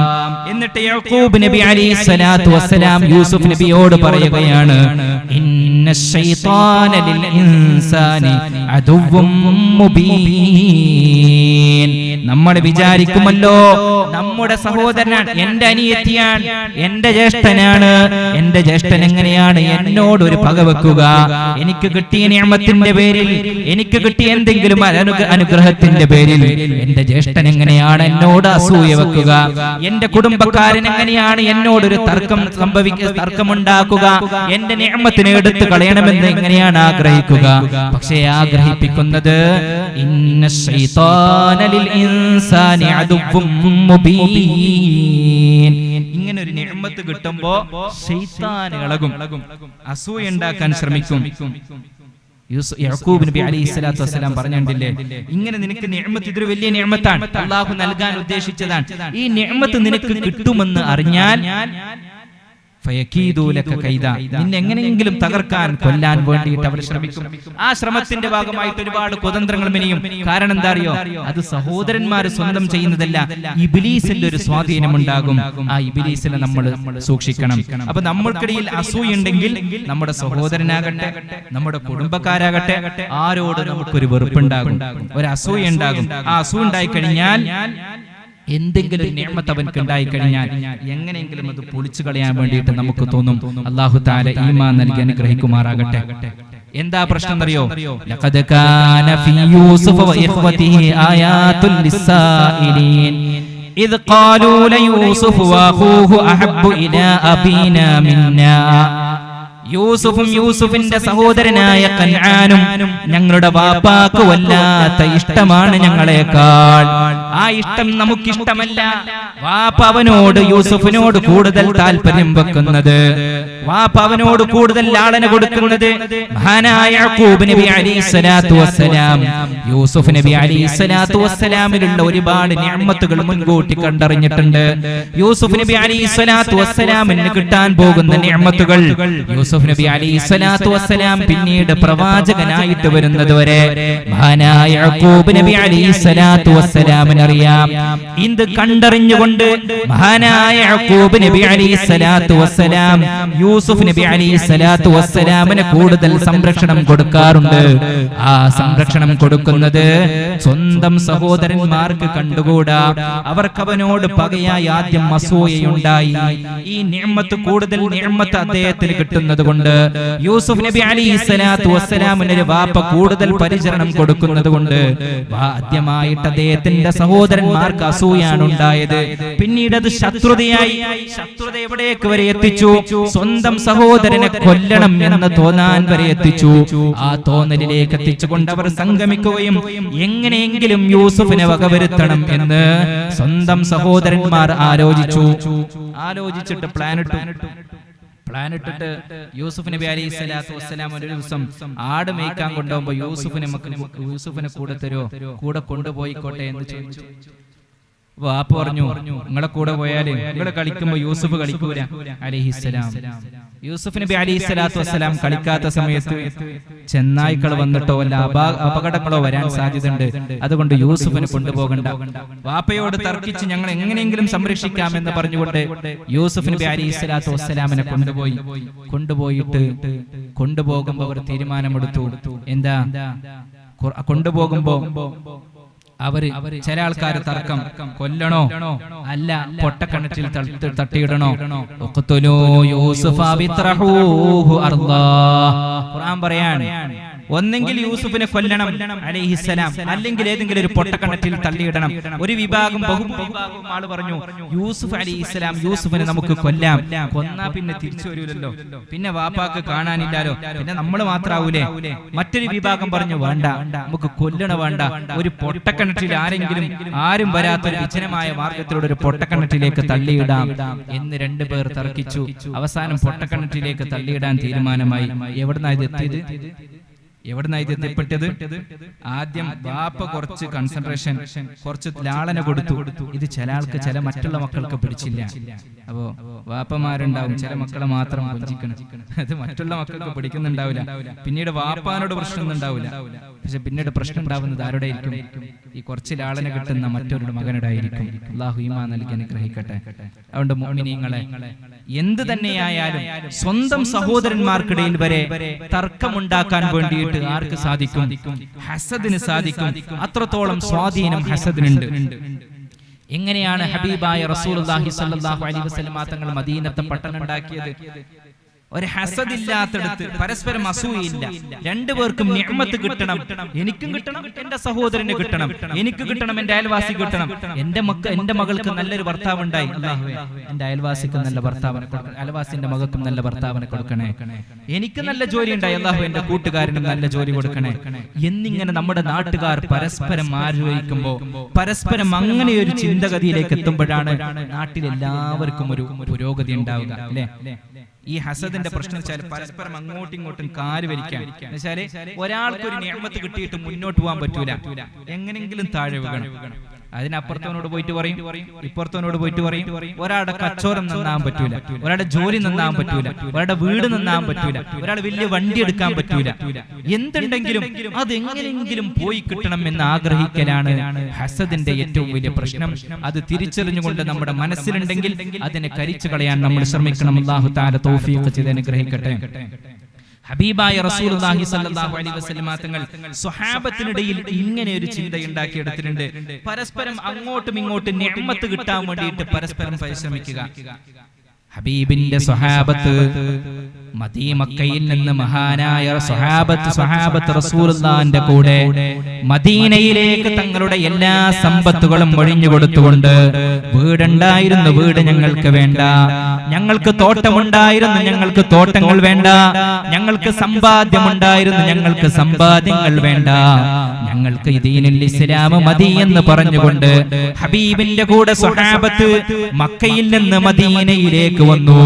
മദീനയിലേക്ക് വന്നപ്പോൾ മുസ്തഫ നബി തങ്ങളുടെ അൻസാരികളായിട്ടുള്ള സ്വഹാബത്ത്, ഞങ്ങൾക്ക് കിട്ടിയ എല്ലാ നിഅമത്തും ഈ മുഹാജിരീങ്ങളായ സ്വഹാബത്തിനും കിട്ടണം, ഞങ്ങൾക്ക് എന്തൊക്കെ നിഅമത്തുണ്ടോ അതൊക്കെ ഈ മുഹാജിരീങ്ങളായ സ്വഹാബത്തിനും കിട്ടണമെന്ന് ആഗ്രഹിക്കുകയും അതിനു വേണ്ടിയിട്ട് പരിശ്രമിക്കുകയും ചെയ്തു. ഈ പരിശ്രമത്തിന്റെ ഫലമായി കൊണ്ടാണ് മദീനത്തെ പട്ടണം ലോകത്തിന്റെ ലോകനാഗരിക പട്ടണമായിട്ട് മാറിയത്. എത്രയും പെട്ടെന്ന് റസൂലുള്ളാഹിന്റെ മദീനത്തെ പട്ടണം ലോക ജനത ആഗ്രഹിച്ചു പോകുന്ന ഒരു ഉത്തുംഗതിയിലേക്ക്, ഉയർച്ചയിലേക്ക് എത്തിപ്പെടാൻ സാധിച്ചത് സ്വഹാബത്തിന് പരസ്പരം എല്ലാവർക്കും നിഅമത്തുകൾ കിട്ടണം.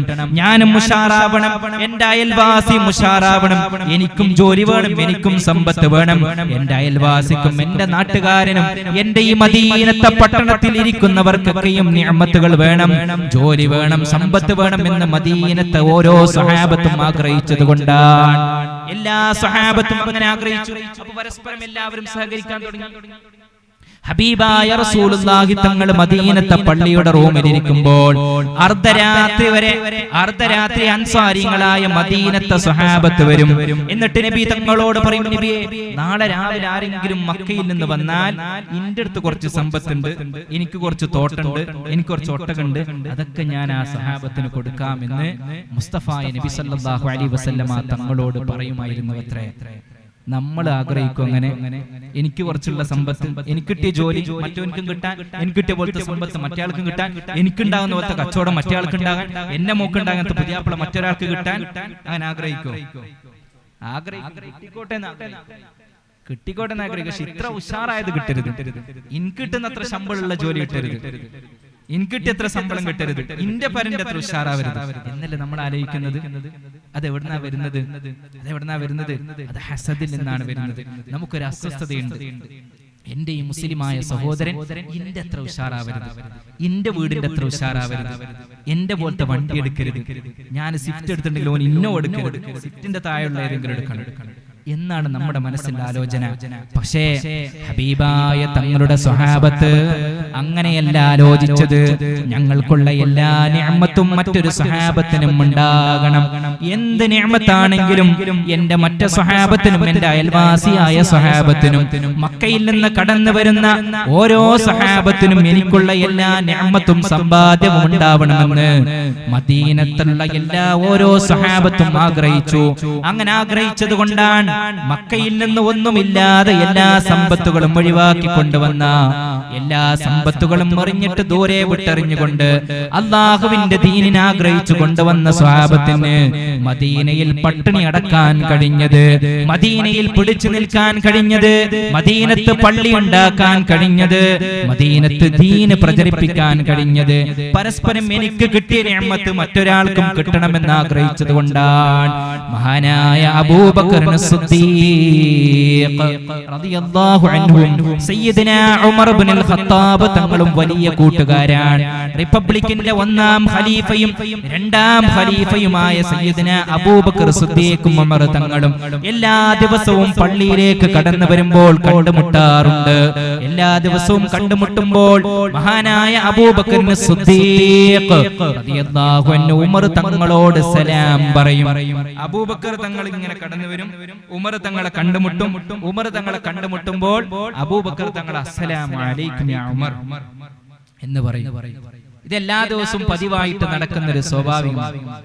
ഒരു ദിവസം മഹാനായ അബൂബക്കർ തങ്ങൾ ഉമർ തങ്ങളോട് സലാം പറഞ്ഞില്ല. ഒരു ദിവസം നടന്നു വരുമ്പോൾ അബൂബക്കർ സിദ്ദീഖ് റളിയല്ലാഹു അൻഹു ഉമർ ഇബ്നുൽ ഖത്താബിനോട് സലാം പറഞ്ഞില്ല. ഉമർ മുഖത്തോട് നോക്കി അബൂബക്കർ സലാം പറയുന്നില്ല. സയ്യിദനാ അബൂബക്കർ തങ്ങൾക്ക് വല്ലാത്ത സങ്കടം തോന്നി. ഓടിപ്പോയി അസ്റഫുൽ ഖൽഖ് സല്ലല്ലാഹു അലൈഹി വസല്ലമ തങ്ങളുടെ അടുക്കലേക്ക്, എന്നിട്ട് മുസ്തഫ നബി തങ്ങളുടെ അടുക്കലേക്ക് നിന്നു. ഹബീബായ തങ്ങളോട് പറഞ്ഞു, നബിയേ, എല്ലാ ദിവസവും എന്നോട് അബൂബക്കർ സലാം പറയാറുണ്ട്. എല്ലാ ദിവസവും എന്നെ കണ്ടുമുട്ടുമ്പോൾ അബൂബക്കർ സലാം പറയാറുണ്ട്. ഇന്നെന്നോട് അബൂബക്കർ സലാം പറഞ്ഞില്ല നബിയേ. എല്ലാ ദിവസവും സലാം പറയാറുള്ള അബൂബക്കറിനോട് സലാം പറഞ്ഞില്ല. ഹബീബായ തങ്ങൾക്കും എന്തോ ഒരു പൊരുത്തക്കേട് തോന്നി, എന്തോ ഒരു വൈമനസ്യം തോന്നി. മഹാനായ അഷ്റഫുൽ ഖൽഖ് തങ്ങൾ അബൂബക്കർ തങ്ങളെ വിളിപ്പിച്ചു. അബൂബക്കർ തങ്ങളെ വിളിപ്പിച്ചുകൊണ്ട് മഹാനായ സിദ്ദീഖുൽ അക്ബറിനോട് ചോദിച്ചു, യാ അബൂബക്കർ, എന്തുകൊണ്ടാണ് നിങ്ങൾ ഉമറിനോട് സലാം പറയാത്തത്? എല്ലാ ദിവസവും നിങ്ങൾ സലാം പറയാറുണ്ടല്ലോ, നിങ്ങളാണ് സലാം പറയാറ്. ഇന്ന് നിങ്ങൾ സലാം പറഞ്ഞില്ല.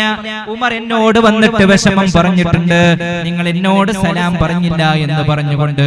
അതിന്റെ കാരണം എന്താണ് അബൂബക്കർ എന്ന് സയ്യിദുനാ റസൂലുള്ളാഹ് ഇത് കേട്ടപാടെ സയ്യിദുനാ അബൂബക്കർ തങ്ങൾ പറഞ്ഞു, നബിയേ, ഞാൻ സലാം പറയാത്തതിന്റെ കാരണം എന്താണെന്നറിയുമോ? നിങ്ങൾ എനിക്ക് ഇന്നലെ പഠിപ്പിച്ചു തന്നില്ലയോ? ഒരാള് സലാം പറയുമ്പോ ആദ്യം ആരാണ് സലാം പറയുന്നത്? ആദ്യം ആരാണ് സലാം കൊണ്ട് തുടങ്ങുന്നത്? അയാൾക്കാണ് പ്രതിഫലം കൂടുതൽ. സലാം ആരാണ് ആദ്യം സലാം പറയാൻ?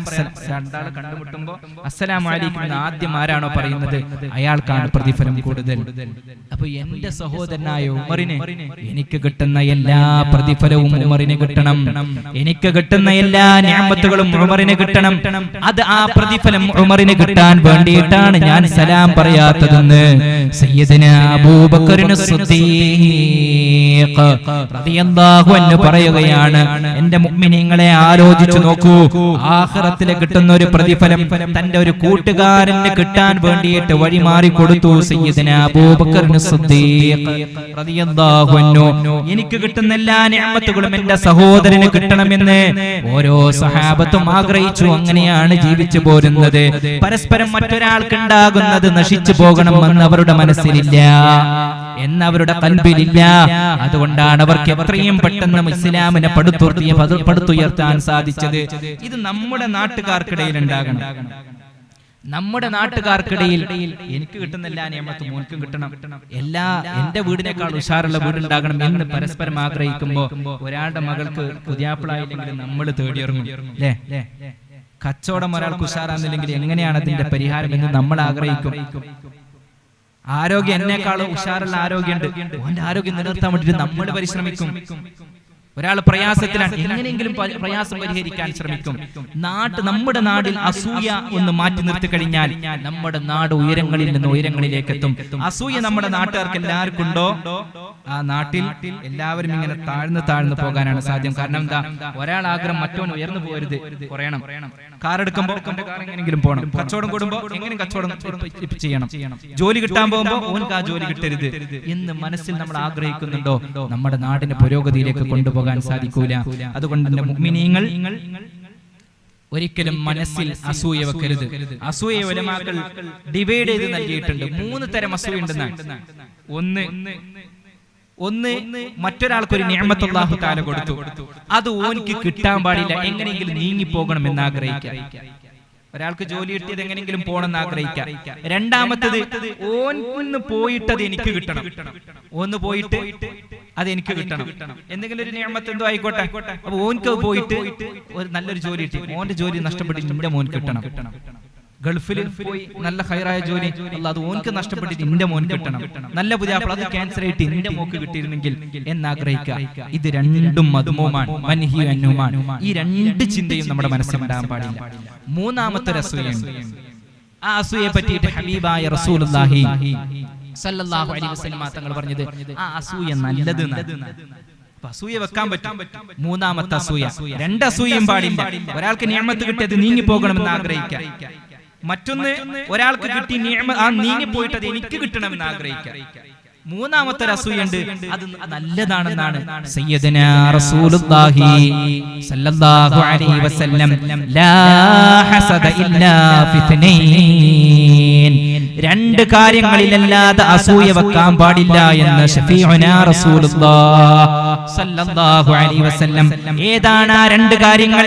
റജുലുൻ ആതാഹുല്ലാഹു മാലാ, അല്ലാഹു തആല ഒരാൾക്ക് സമ്പത്ത് നൽകി, അല്ലാഹു തആല ഒരാൾക്ക് ഒരുപാട് സമ്പത്തുകൾ നൽകി. ഫസല്ലതഹു അലാ ഹലകതിഹി ഫിൽ ഹഖ്, അലന്താ സമ്പത്തിനെ കൊണ്ട് ചെയ്യുന്നത്? അയാളെ സമ്പത്തിനെ കൊണ്ട് ചെയ്യുന്നത് ദീനിന്റെ മാർഗത്തിൽ, ഖൈറിന്റെ മാർഗത്തിൽ ആ സമ്പത്ത് ചെലവഴിച്ചു കൊണ്ടിരിക്കുകയാണ്. അയാൾ മദ്രസയിലേക്ക് കൊടുക്കുന്നുണ്ട്, അയാൾ പള്ളിയിലേക്ക് കൊടുക്കുന്നുണ്ട്, അയാൾ മുതഅല്ലിമീങ്ങൾക്ക് കൊടുക്കുന്നുണ്ട്, പാവപ്പെട്ടവരുടെ കല്യാണം വരുമ്പോ അദ്ദേഹത്തെ അതിലേക്ക് ഫണ്ട് കൊടുക്കുന്നുണ്ട്, പള്ളിയിലെ പരിപാടി വരുമ്പോൾ അതിലേക്ക് കൊടുക്കുന്നുണ്ട്. ഇങ്ങനെ ഒരാൾ സമ്പന്നനായ ഒരു മനുഷ്യനുണ്ടെങ്കിൽ അയാളുടെ സമ്പത്തിനോട് നമുക്ക് അസൂയ വെക്കാം. ഏത് കോലത്തിൽ?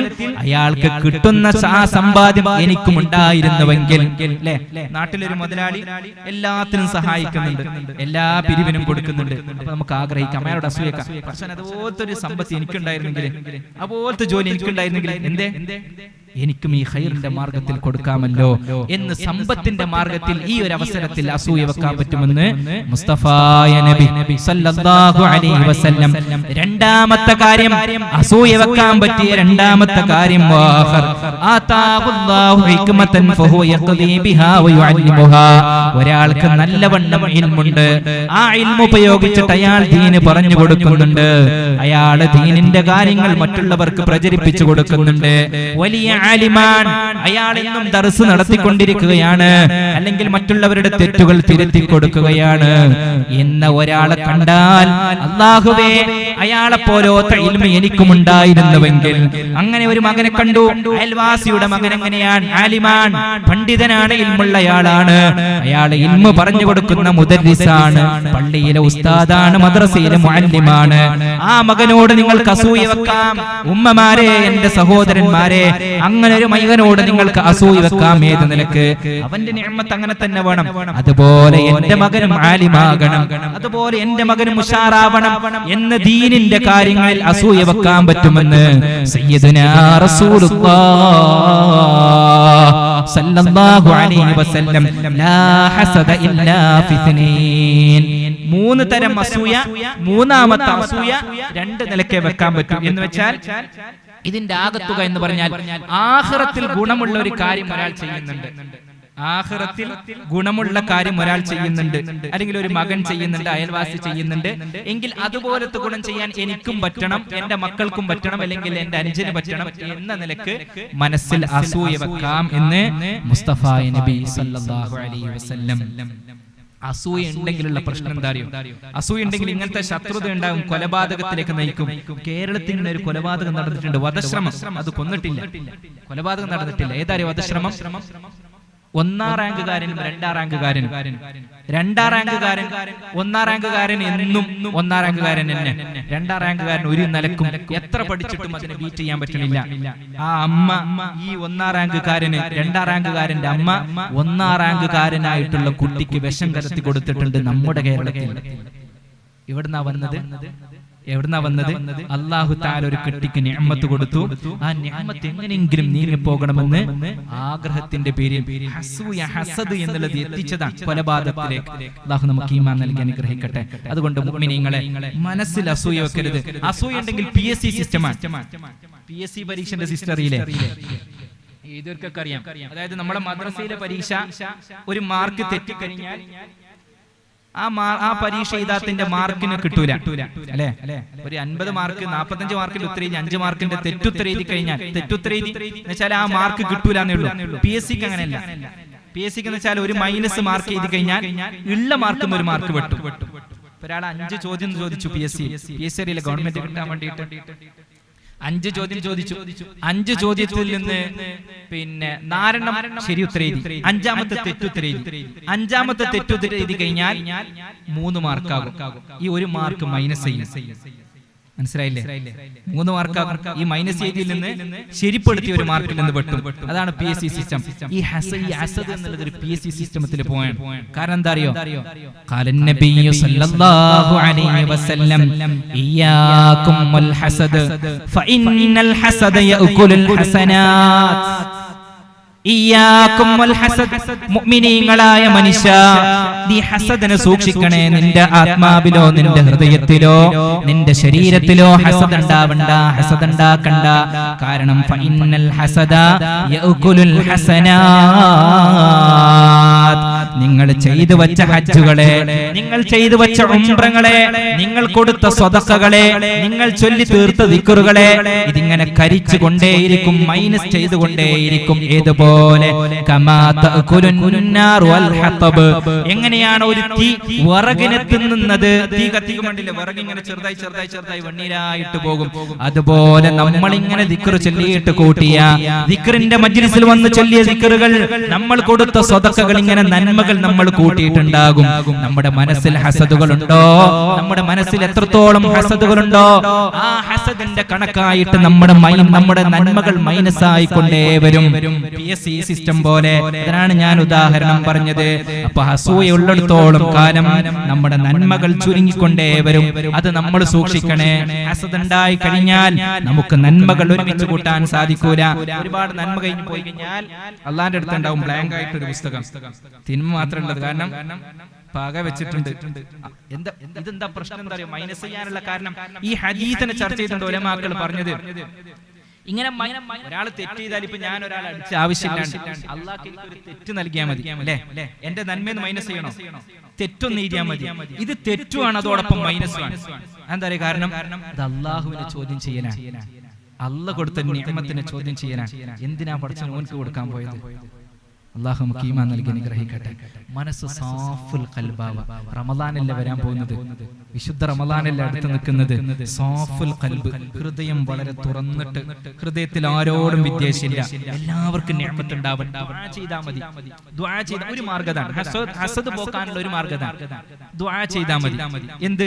അയൽവാസിക്ക് വേണ്ടി, നമുക്ക് ആർക്കൊക്കെ അസൂയുണ്ടോ ഓർക്കൊക്കെ നന്മ കിട്ടാൻ വേണ്ടി ദുആ ചെയ്യാം. അയൽവാസിയുടെ അസൂയുണ്ട്, ഓന്റെ കുടുംബം നന്നാവാൻ വേണ്ടിയിട്ട്, ഓന്റെ മക്കളെ നന്നാവാൻ വേണ്ടിയിട്ട്, ഓനക്ക് സമ്പാദ്യം കൂടാൻ വേണ്ടിയിട്ട് ദുആ ചെയ്യാം. നിരന്തരം ദുആ ചെയ്താൽ അസുഖങ്ങൾ മാറിക്കിട്ടും. സൈക്കോളജിയിൽ 1-2 കാര്യങ്ങൾ പറയുന്നുണ്ട്. സൈക്കോളജിയിൽ ഒരു 6 ട്രീറ്റ്മെന്റ് പറയുന്നുണ്ട്. അതിൽ 2 പറയാം. ഒന്ന്, എനിക്ക് ഈ പ്രശ്നം ഉണ്ടെന്ന് മനസ്സിലാക്കാം. എനിക്കൊരാളോട് ഓനക്ക് നന്മ കിട്ടുന്നത് എനിക്ക് പിടിക്കണില്ല എന്ന് മനസ്സിലാക്കാം. മറ്റൊരു കാര്യം എന്ന് വെച്ചാല് നമ്മൾ മനസ്സിലാക്കണം അല്ലാഹു തആലന്റെ നിഅമത്ത്. സൈക്കോളജി അള്ളാന്റെ നിഅമത്ത് എന്ന് അറിയില്ല, ദൈവത്തിന്റെ എന്നെല്ലാം പറഞ്ഞിട്ടാ പോവാ. അള്ളാഹുവിന്റെ നിഅമത്ത് ചുരുങ്ങിയതാണെന്ന് നമ്മൾ മനസ്സിലാക്കരുത്. അല്ലെ, ഓൻക്ക് കിട്ടുമ്പോ അത് തീർന്ന് ഇനി എനിക്ക് കിട്ടാനില്ല എന്ന് മനസ്സിലാക്കരുത്. അള്ളാന്റെ റഹ്മത്ത്, അള്ളാന്റെ ലോകം, അള്ളാഹ് നമ്മളെ സൃഷ്ടിച്ചത് ഒരു വിശാലമായ ലോകത്തേക്കാണ്. അള്ളാന്റെ കയ്യിൽ ഒന്നും തീർന്നു പോവില്ല, ഇഷ്ടം പോലെ തരാനുണ്ട് എന്ന് നമ്മൾ മനസ്സിലാക്കുക. ഒരാൾക്ക് ഡ്രസ്സ് കിട്ടുമ്പോ ആ ഡ്രസ്സ് അത് കഴിഞ്ഞു എന്ന് വിചാരിക്കണ്ട, അതിനായിട്ട് നല്ലത് പടച്ചോൻ സൃഷ്ടിച്ചിട്ട് അപ്പുറത്തുണ്ടാകും, അത് തേടി പോവുക. അള്ളാഹു ഈമാൻ നൽകി അനുഗ്രഹിക്കട്ടെ. ഇങ്ങനെ നമുക്ക് അസൂയയെ മാറ്റിയെടുക്കാൻ പറ്റും. അതുകൊണ്ട് മുഅ്മിനീങ്ങളെ സാഫുൽ ഖൽബായി കൊണ്ട് റമദാനിലെ കടക്കുക. അല്ലാഹു തൗഫീഖ് ചെയ്ത് അനുഗ്രഹിക്കട്ടെ. മറ്റൊരു പ്രശ്നം, നമ്മുടെ നാട്ടുകാർക്കിടയിൽ ഹസദ് ഉണ്ടാക്കി. ഞാൻ പറഞ്ഞു കഴിഞ്ഞു, ഹസദ് ഉണ്ടാക്കി കഴിഞ്ഞാൽ നാട്ടുകാർക്കിടയിൽ ഒരു ഭിന്നത ഉണ്ടാവും, ഒരു അകൽച്ച ഉണ്ടാവും. പിന്നെ നമ്മുടെ നാട്ടിൽ രസം ഉണ്ടാവില്ല. കല്യാണത്തിൽ കൂടുമ്പോ നമ്മൾ കൂടുന്നുണ്ടാവും, പക്ഷെ മനസ്സിലുണ്ടാവും ഉഷാറാവരുത്, പൊളിഞ്ഞു പോണേ. ഒരാൾ പഠിക്കാൻ പഠിച്ചവനെ തോറ്റോണെന്ന് മനസ്സിലുണ്ടാവും. ഒരാൾ എന്തെങ്കിലും എടുക്കാൻ പോവാൻ പഠിച്ചവനെ കിട്ടാണ്ടായി പോണെന്ന് മനസ്സിലുണ്ടാവും. അത് ഉഷാറാവുക, ഡെവലപ്മെന്റ് ആവാൻ നമ്മുടെ നാടിനെ സമ്മതിക്കൂല. എല്ലാവരും അസൂയ മാറ്റിയേക്കണം. മറ്റൊന്ന് കിബ്റാൻ. അസൂയ എന്ന് പറഞ്ഞാൽ ഇല്ലാത്തവൻ ഉള്ളവനോട് കാണിക്കുന്നത്. ചെറിയ ഉദാഹരണം പറയാം അല്ലെ, എന്ന് വെച്ചാല് എനിക്കില്ല, കിട്ടിയവനോട് ഉള്ളവനോട് കാണിക്കുന്ന ഒന്നാണ് അസൂയ. ഇനി കിബ്ർ എന്ന് വെച്ചാൽ ഉള്ളവൻ ഇല്ലാത്തവനോട് കാണിക്കുന്ന ഒന്നാണ് കിബ്ർ. ഇത് രണ്ടും ഉണ്ടാകാൻ പാടില്ല. ഉള്ളവൻ ഇല്ലാത്തവനോടും കാണിക്കാൻ പാടില്ല, ഇല്ലാത്തവൻ ഉള്ളവനോടും കാണിക്കാൻ പാടില്ല. ഇത് രണ്ടുണ്ടായി കഴിഞ്ഞാലും നാട്ടുകാർക്കിടയിൽ അസ്വസ്ഥത ഉണ്ടാകും, നമ്മുടെ ദേനമ്പാടിയിൽ അസ്വസ്ഥത വരക്കും, നമ്മുടെ മഹല്ലത്തിനിടയിൽ അസ്വസ്ഥത ഉണ്ടാകും, പരസ്പരം അംഗീകരിക്കാത്തൊരവസ്ഥ വരും. അതുകൊണ്ട് കിബ്റും കളയണം, ഹസദും കളയണം. അല്ലാഹു ഇത് രണ്ടിനും നമുക്ക് തൗഫീഖ് ചെയ്ത് അനുഗ്രഹിക്കട്ടെ. കിബ്റിനെ പറ്റിയിട്ട് മുസ്തഫ നബി തങ്ങൾ പറഞ്ഞത്, ലാ യദ്ഖുലുൽ ജന്നത മൻ കാന ഫീ ഖൽബിഹി മിസ്ഖാലു ദർറത്തിൻ മിൻ കിബർ. ഒരാളുടെ ഹൃദയത്തിൽ ഒരു തരിമണി തൂക്കം കിബറുണ്ടെങ്കിൽ അയാൾ സ്വർഗ്ഗത്തിലേക്ക് കടക്കൂല എന്ന് ഹബീബായ റസൂലുള്ളാഹ് സല്ലല്ലാഹു അലൈഹി വസല്ലം ഹബീബായ തങ്ങൾ ഇവിടെ പ്രയോഗിച്ച ഒരു പ്രയോഗമുണ്ട്. മൻ കാന ഫീ ഖൽബിഹി മിസ്ഖാലു ദർറത്തിൻ, ഒരു ദർറത്തിന്റെ അത്ര കിബർ ഒരു മനുഷ്യന്റെ ഹൃദയത്തിലുണ്ടെങ്കിൽ അവൻ സ്വർഗ്ഗത്തിലേക്ക് കടക്കൂല. എന്റെ ഉമ്മമാരെ, എന്റെ സഹോദരങ്ങളെ, നമ്മുടെ ഹൃദയത്തിൽ കിബറുണ്ടോ എന്ന് നമ്മൾ പരിശോധിക്കണം. അല്ലാഹു നമുക്ക് നൽകിയതിന്റെ പേരിൽ ഏതെങ്കിലും നിലക്ക് ഒരു ദർറത്തിന്റെ അത്ര, ദർറത്ത് എന്നുള്ളത് ഉലമാക്കൾ പഠിപ്പിച്ചു തരുന്നുണ്ട്.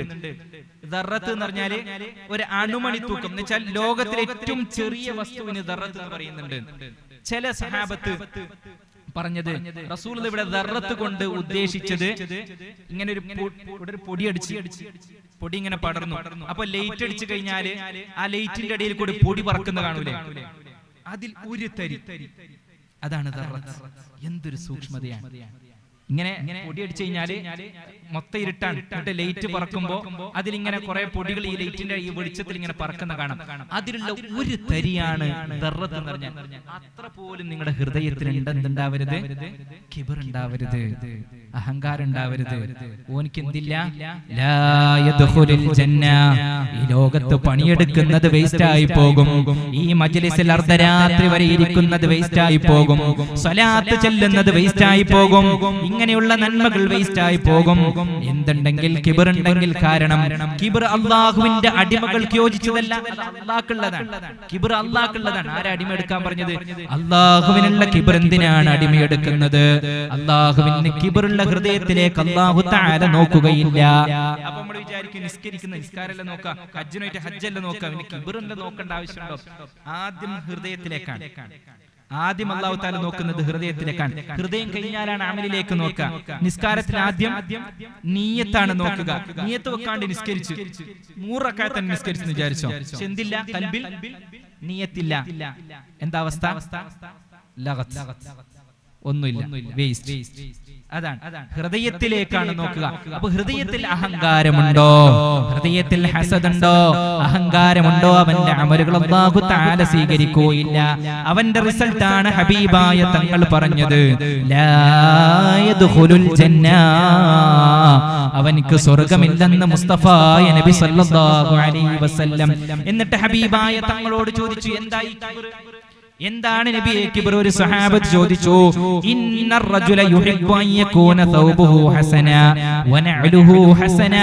നബി, ഒരാൾക്ക് ഇഷ്ടമാണ് നല്ല വസ്ത്രം ധരിക്കാൻ ഒരാൾക്ക് ഇഷ്ടമാണ്.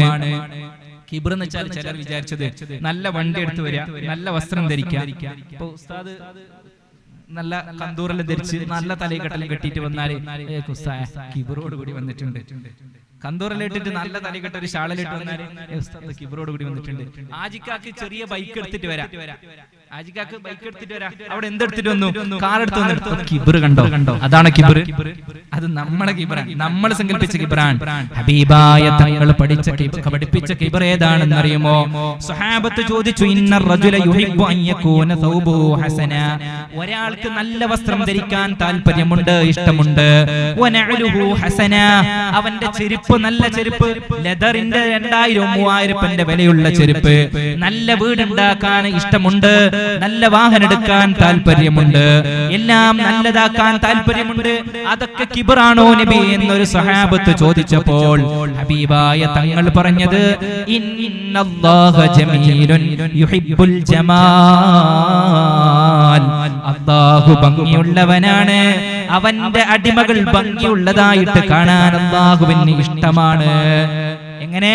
അല്ലാഹു തആല വലിയ ഭംഗിയുള്ളവനാണ്, അവന്റെ അടിമകൾ എത്രത്തോളം ഭംഗിയാവുന്നുവോ അതൊക്കെ അല്ലാഹു തആലക്ക് ഇഷ്ടമാണെന്ന് സയ്യിദുനാ റസൂലുള്ളാഹി സ്വല്ലല്ലാഹു അലൈഹി വസല്ലം.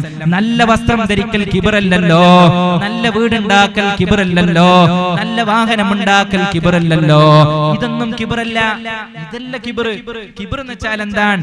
ഹബീബായ റസൂലുള്ളാഹി തങ്ങൾ തുറന്ന് പറഞ്ഞു കൊടുക്കുകയാണ്, തുടർന്ന് പറയുകയാണ്, കിബ്ർ എന്ന് വെച്ചാൽ ബത്തറുൽ ഹഖി വഗംതുൻ നാസ്. നല്ല വസ്ത്രം ഇട്ടിട്ട് ഒരാൾ വരാണ്, അയാൾ കിബ്റാളിയല്ല. നല്ല കാർ എടുത്ത്, കുറച്ച് പൈസ ഉണ്ട്, കാർ എടുത്ത്, അത് കിബ്റല്ല. അത് അല്ലാഹുവിന്റെ നിഅമത്ത്. അല്ലാഹു നമുക്കൊരു നിഅമത്ത് നൽകിയിട്ടുണ്ടെങ്കിൽ അത് മറച്ചു വെക്കൽ അല്ലാഹുക്ക് ഇഷ്ടമല്ല. സയ്യിദുനാ റസൂലുള്ളാഹി സ്വല്ലല്ലാഹു അലൈഹി വസല്ലം തങ്ങൾ ഒരു ഹദീസിലൂടെ പറയുന്നുണ്ട്, ഇന്നല്ലാഹു യുഹിബ്ബു അൻ യറാ അസറ നിഅമതിഹി അലാ അബ്ദിഹി. അല്ലാഹു ഒരാൾക്ക് നിഅമത്ത് കൊടുത്തിട്ടുണ്ടെങ്കിൽ അത് ഓനിൽ കാണൽ അല്ലാഹുക്ക് ഇഷ്ടമാണ്. ഇപ്പൊ ഞാൻ എനിക്കൊരു 20,000 25,000 ശമ്പളം വിചാരിക്കാം, ഞാനുണ്ട് കീറിയ ജുബ്ബിട്ട് വരുന്നത്, അല്ലാഹുക്ക് ഇഷ്ടമല്ല. അല്ലാഹുക്ക് ഇഷ്ടമല്ല. ആജിക്കാന്റെ പൈസ ഉണ്ടെന്ന് വിചാരിക്കാം, അല്ലാഹു നൽകി അനുഗ്രഹിക്കട്ടെ.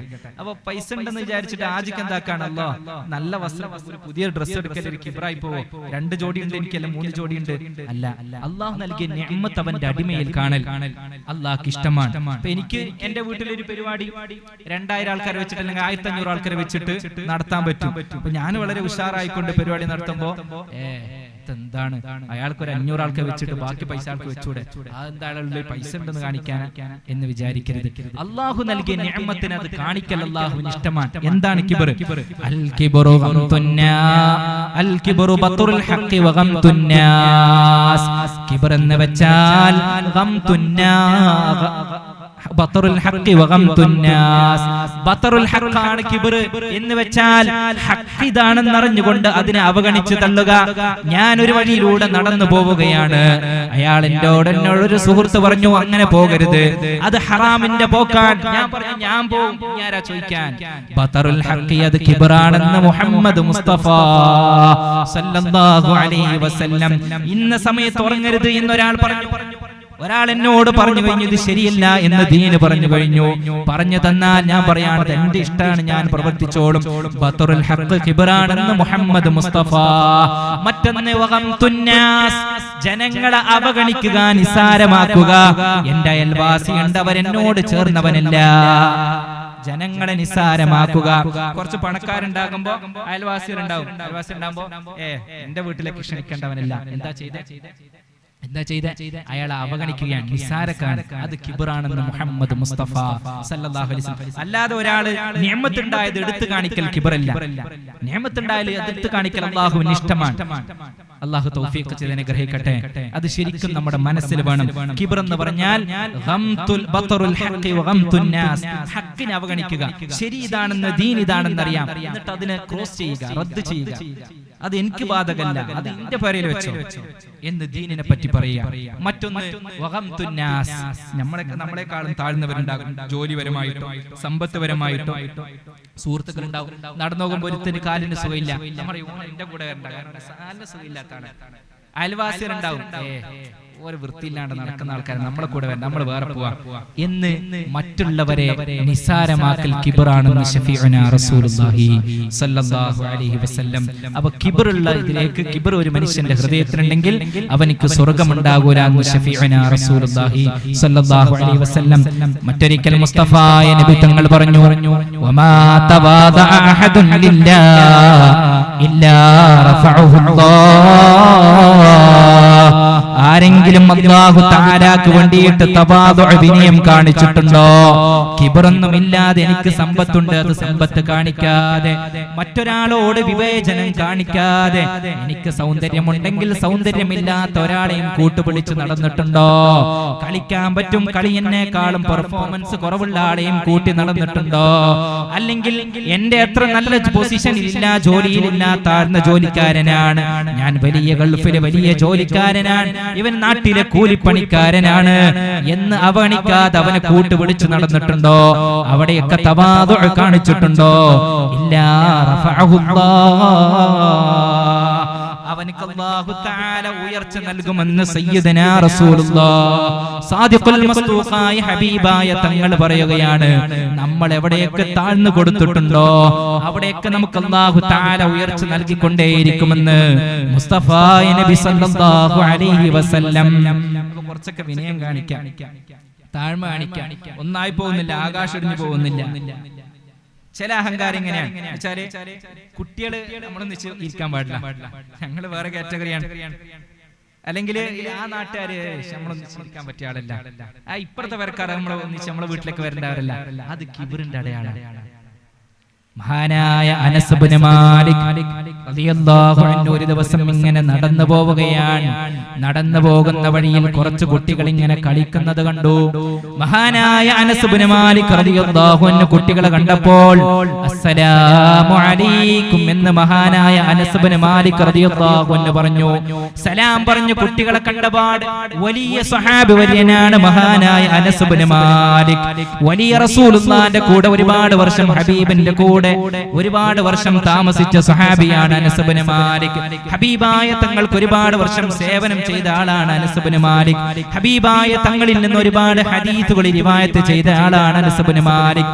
ആ അനസ് ഇബ്നു മാലിക് റളിയല്ലാഹു അൻഹു നടന്നു പോകുമ്പോൾ കുറച്ച് കുട്ടികൾ കളിക്കുന്നത് കാണുന്നു. ആ കണ്ടപാടെ കുട്ടികളോട് കാര്യഗൗരവത്തോടെ അസ്സലാമു അലൈക്കും, ചെറിയ മക്കൾ കളിക്കുന്ന കാണുമ്പോ ആ ഒരു വലിയ സ്വഹാബി വര്യൻ അസ്സലാമു അലൈക്കും എന്ന് പറഞ്ഞു. എന്നിട്ട് മഹാനായ അനസ് ഇബ്നു മാലിക് റളിയല്ലാഹു അൻഹുവിന്റെ ഈ പ്രവൃത്തി കണ്ടപ്പോ ചുറ്റുപാടുള്ളവർ ഒന്ന് നോക്കി, മനുഷ്യ ചെറിയ മക്കളോട് സലാം പറയുന്നത്. അപ്പോഴാണ് മഹാനായ അനസ് ഇബ്നു മാലിക് റളിയല്ലാഹു അൻഹു പറഞ്ഞു, കാന നബിയ്യു സല്ലല്ലാഹു അലൈഹി വസല്ലം യഫ്അലുഹു, എന്റെ ഹബീബായ തങ്ങളുടെ കൂടെ നടന്നു പോകുമ്പോൾ കുട്ടികളെ കണ്ടാൽ ഹബീബായ തങ്ങൾ സലാം പറയാറുണ്ടെന്ന് അനസ് ഇബ്നു മാലിക് റളിയല്ലാഹു അൻഹു. ഹൃദയത്തിൽ അഹങ്കാരം വർക്കൗട്ട് ചെയ്യാറില്ല. ഞാൻ വലിയ ആളാണ്, ഞാൻ സഹാബിയാണ്, ഇത് നിസ്സാരരായ കുഞ്ഞു മക്കളാണെന്ന് ഹൃദയത്തിൽ അഹങ്കാരം ഉണ്ടായിട്ടില്ല. സലാം പറയാനുള്ള കാരണം എന്താ? ഹൃദയത്തിൽ ഒരു മണിത്തൂക്കം അഹങ്കാരമില്ലാത്തതിന്റെ കാരണം. നമുക്കുണ്ടാവില്ലേ മക്കള് ഓരോട് സലാം പറയാത്തൊരവസ്ഥ, ഓരെ പരിഗണിക്കാതിരിക്കുന്ന അവസ്ഥ, അത് നമുക്കുണ്ടാവരുത്. ഹൃദയത്തിൽ ഒരു അണുമണി തൂക്കം പോലും നമ്മുടെ ഹൃദയത്തിൽ ഉണ്ടാവരുത്. പഠിക്കുന്നവരൊക്കെ നിങ്ങൾ വലിയ വലിയ ആലിമ്യങ്ങളെ നോക്കി നോക്കൂ, അവരെ ഉന്നതങ്ങളിലേക്ക് എത്തുമ്പോൾ ഒരു പറഞ്ഞത് വലിയ വിനയം കാണിക്കാൻ. സോക്രട്ടീസിന് അറിയില്ലേ, വലിയ തത്വചിന്തകനാണ്. സോക്രട്ടീസ് പഠിച്ച് വലിയ ആളായപ്പോ അവസാനം സോക്രട്ടീസ് അവന്റെ മരണ സമയത്ത് പറഞ്ഞത്, ഞാൻ കുറെ പഠിച്ചിട്ട് എനിക്ക് മനസ്സിലായ ഒരു കാര്യം, എനിക്ക് ഈ ലോകത്തൊന്നും തിരിഞ്ഞിട്ടില്ല എന്നാണ്. എനിക്കൊന്നും തിരിഞ്ഞിട്ടില്ല എന്നാണ് സോക്രട്ടീസ് പറഞ്ഞത്. സോക്രട്ടീസ് വലിയ തത്വചിന്തകനാണ്. മഹദിയായ ആയിഷ ബീബി റളിയല്ലാഹു അൻഹാ, ഉമ്മഹാത്തുൽ മുഅ്മിനാത്തിൽപ്പെട്ട ആയിഷ ബീബി റളിയല്ലാഹു അൻഹാ, എൻ്റെ ഉമ്മമാരെ നമ്മളൊന്ന് ശ്രദ്ധിക്കണേ. ഒരു തഹജ്ജുദ് നിസ്കരിക്കുമ്പോൾ ഞാൻ നല്ലവനാണെന്ന് തോന്നരുത്. ഒരു പള്ളിയിലേക്ക് വരുമ്പോൾ ഞാൻ നല്ലവനാണെന്ന് തോന്നരുത്. മഹല്ല് കമ്മിറ്റിയിൽ പെടുമ്പോൾ ഈ നാട്ടിലെ നല്ലവനാണ് ഞാനെന്ന് തോന്നരുത്. മഹദിയായ ആയിഷ ബീബി റളിയല്ലാഹു അൻഹാ ഒരു ദിവസം ഹബീബിന്റെ വഫാത്തിന് ശേഷം ആയിഷ ബീബി റളിയല്ലാഹു അൻഹാ ഒരു ദിവസം ഇങ്ങനെ മൂകമായിട്ടിരിക്കുന്നു. അപ്പോഴാണ് തന്റെ മുമ്പിൽ ഒരു പുൽക്കൊടി എടുത്തു ആയിഷ ബീബി. ആ പുൽക്കൊടി എടുത്തുകൊണ്ട് മഹദിയായ ആയിഷ ബീബി പറഞ്ഞു, യാ ലൈതനി കുന്തു ഹാദാ, അല്ലാഹുവേ ഞാൻ ഈ പുൽക്കൊടിയായിരുന്നുവെങ്കിൽ ഞാൻ രക്ഷപ്പെട്ടു പോയേനെ എന്ന് ഹബീബിന്റെ കൂടെ താമസിച്ച, ഹബീബിൽ നിന്ന് ഒരുപാട് ഹദീസുകൾ റിവായത്ത് ചെയ്ത ഉമ്മഹാത്തുൽ മുഅ്മിനാത്തിൽപ്പെട്ട സയ്യിദത്തുന ആയിഷത്തു സിദ്ദീഖ റളിയല്ലാഹു അൻഹാ ഒരുപാട് അമലുകൾ ചെയ്യുമ്പോൾ, ഇബാദത്തുകൾ ഉണ്ടാകുമ്പോൾ ഞാൻ നല്ലവനായി എന്ന് നമ്മുടെ മനസ്സിലുണ്ടാവരുത്. അത് അഹങ്കാരത്തിന്റെ അണുക്കളാണ്, അത് അഹങ്കാരത്തിന്റെ ലാഞ്ചനകളാണ്. അത് നമ്മുടെ ഹൃദയത്തിൽ ഉണ്ടാകുമ്പോൾ നമ്മുടെ അമലുകളൊക്കെ നശിച്ചു പോകും. അല്ലാഹു തആല ഈമാൻ നൽകി അനുഗ്രഹിക്കുമാറാകട്ടെ. അപ്പൊ അഹങ്കാരം നമ്മുടെ മനസ്സിൽ നിന്ന് കളയണം. ഖുർആനിൽ പറഞ്ഞിട്ടില്ല, വലാ തുസഇർ ഖദ്ദക ലിന്നാസ്, ആൾക്കാരോട് നിങ്ങൾ മുഖം തിരിച്ചു കളയണ്ട. എന്നുവെച്ചാല് നമ്മളോട് ഒത്താളല്ലാണ്ട്, ഞാന് കോളേജിൽ പഠിപ്പിക്കുന്ന ഉസ്താദാണെന്ന് വിചാരിക്കാം, അപ്പൊ ഞാൻ കോളേജിൽ ഉസ്താദുമാരായിട്ട് ഇങ്ങനെ വർത്താനം പറയുമ്പോ ആരും വന്നൊരു മദ്രസയിൽ പഠിപ്പിക്കുന്ന ഒരു മാലിന്യം വന്നു. അപ്പൊ ഞാന് മദ്രസയിൽ പഠിപ്പിക്കുന്ന മാലിന്യമല്ലേ, ഞങ്ങൾ കോളേജിൽ ഉസ്താദുമാരെല്ലാം പറഞ്ഞിട്ട് തിരിഞ്ഞിക്കൽ കിബറാൻ. വലാ തുസഇർ ഖദ്ദക ലിന്നാസ്, അയാൾക്ക് എന്നെക്കാളും മഹത്തുണ്ടാവും, അറിവുണ്ടാവും. ജോലി ചെയ്യുന്നത് വേറെന്നാണ്, എന്നെക്കാളും അറിവുണ്ടാവും, മഹത്തുണ്ടാവും. അത് കൊടുക്കുന്നത് അല്ലാഹുവാണ്. മഹത്വം കൊടുക്കുന്നതും ഇൽമു കൊടുക്കുന്നതും അല്ലാഹുവാണ്. അതിന്റെ പേരിൽ നമ്മൾ വലാ തുസഇർ ഖദ്ദക ലിന്നാസ്, ജനങ്ങളോട് നിങ്ങൾ മുഖം തിരിച്ച് കളയരുതെന്ന് വിശുദ്ധ ഖുർആൻ. മാത്രമല്ല അത് കഴിഞ്ഞിട്ട് അല്ലാഹു തആല അവന്റെ ഖുർആനിലൂടെ പറഞ്ഞത് വലാ തംശി ഫിൽ അർദി മർഹാ. മർഹാ എന്ന് വെച്ചാൽ വളരെ ഇങ്ങനെ, ചില ഉലമാക്കൾ അതിനെ പറഞ്ഞു തന്നത് വളരെ ഷൗട്ടായിട്ട് നടക്കൂലേ, ഒരു സാധാരണ മനുഷ്യന് നടക്കുന്നൊരു നടത്തുണ്ട്, ഉറക്കെ കൊണ്ട് എന്ന് വെച്ചാല് ഓരോന്നും ഞാൻ നടക്കേണ്ട പോലെ നടക്കണ്ടവനല്ല, ഞാൻ പോകേണ്ട വഴിയിലൂടെ പോകേണ്ടവനല്ല എന്ന് വിചാരിച്ചുകൊണ്ട് അഹങ്കാരത്തോടെ നടക്കുക. ആ നടത്തം വേണ്ട എന്ന് വിശുദ്ധ ഖുർആൻ. ഖുർആൻ പറഞ്ഞത് ഈ രണ്ട് കാര്യവും, ജനങ്ങളിൽ നിന്ന് മുഖം തിരിച്ചു കളയലും ഈ നടത്തവും ഏതിൽപ്പെട്ടതാണെന്നറിയുമോ? ഇന്നല്ലാഹ ലാ യുഹിബ്ബു കുല്ല മുഖ്താലിൻ ഫഖൂർ. ഏതൊരഹങ്കാരിയെയും അല്ലാഹു തആലാക്ക് ഇഷ്ടമല്ല. ആ നടത്തം നടക്കുന്നവന്റെ അടയാളം അത് അഹങ്കാരത്തിന്റെ അടയാളമാണ്. അല്ലാഹു തആല അവന്റെ ഹൃദയത്തിലേക്ക് നോക്കുകയില്ല, അവന്റെ ഹൃദയത്തിലേക്ക് അല്ലാഹു തആല നോക്കുകയില്ല, അവന്റെ ഇബാദത്തിലേക്ക് അല്ലാഹു തആല നോക്കുകയില്ല. അപ്പോൾ നമ്മുടെ നടത്തം ഒന്ന് കൺട്രോൾ ചെയ്യണം. അഹങ്കാരികൾ നടക്കുന്നത് പോലെ നടക്കരുത്. സ്ത്രീകൾ നടക്കുമ്പോൾ ഒരു അച്ചടക്കത്തോടുകൂടെ, ഒരു സ്ത്രീ എങ്ങനെയാണോ നടക്കേണ്ടത് അതുപോലെ നടക്കണം. ഒരു പുരുഷൻ നടക്കുമ്പോഴും അഹങ്കാരത്തോടുകൂടെ, റോഡിലുള്ള എല്ലാത്തിനും ഒന്നിനെയും പരിഗണിക്കാതെ, നമ്മുടെ സൈഡിലിരിക്കുന്നവരെ പരിഗണിക്കാതെ, ഉസ്താദുമാരിക്കുന്നുണ്ടെങ്കിൽ അവിടെ നടക്കേണ്ട ഒരു ശൈലിയുണ്ട്, മക്കളിരിക്കുമ്പോൾ അവിടെ നടക്കേണ്ട ഒരു ശൈലിയുണ്ട്, ഉമ്മ ഇരിക്കുമ്പോൾ അവിടെ നടക്കേണ്ട ഒരു ശൈലിയുണ്ട്. ഇതൊന്നും പരിഗണിക്കാതെയുള്ള നടത്തമാണ് വലാ തംശി ഫിൽ അർദി മർഹാ, ഭൂമിക്കൊരു ഭാരമായതുപോലെ നടക്കൽ. ആ നടത്തം നടക്കണ്ട. കാരണം ഇന്നല്ലാഹ ലാ യുഹിബ്ബു, അല്ലാഹു അവരുടെ അമലിലേക്കോ അവരെ തന്നെ അല്ലാഹു തആലാക്ക് ഇഷ്ടമല്ല.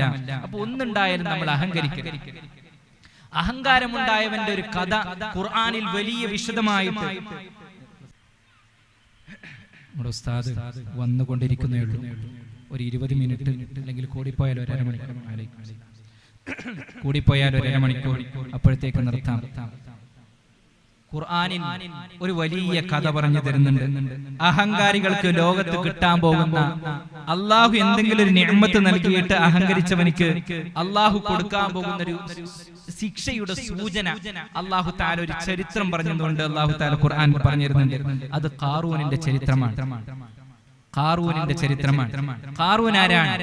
ഇന്ന ഖാറൂന കാന മിൻ ഖൗമി മൂസാ. മൂസാ നബി അലൈഹിസ്സലാത്തു വസ്സലാമിന്റെ പിതൃവ്യ പുത്രനാണ് ഖാറൂൻ.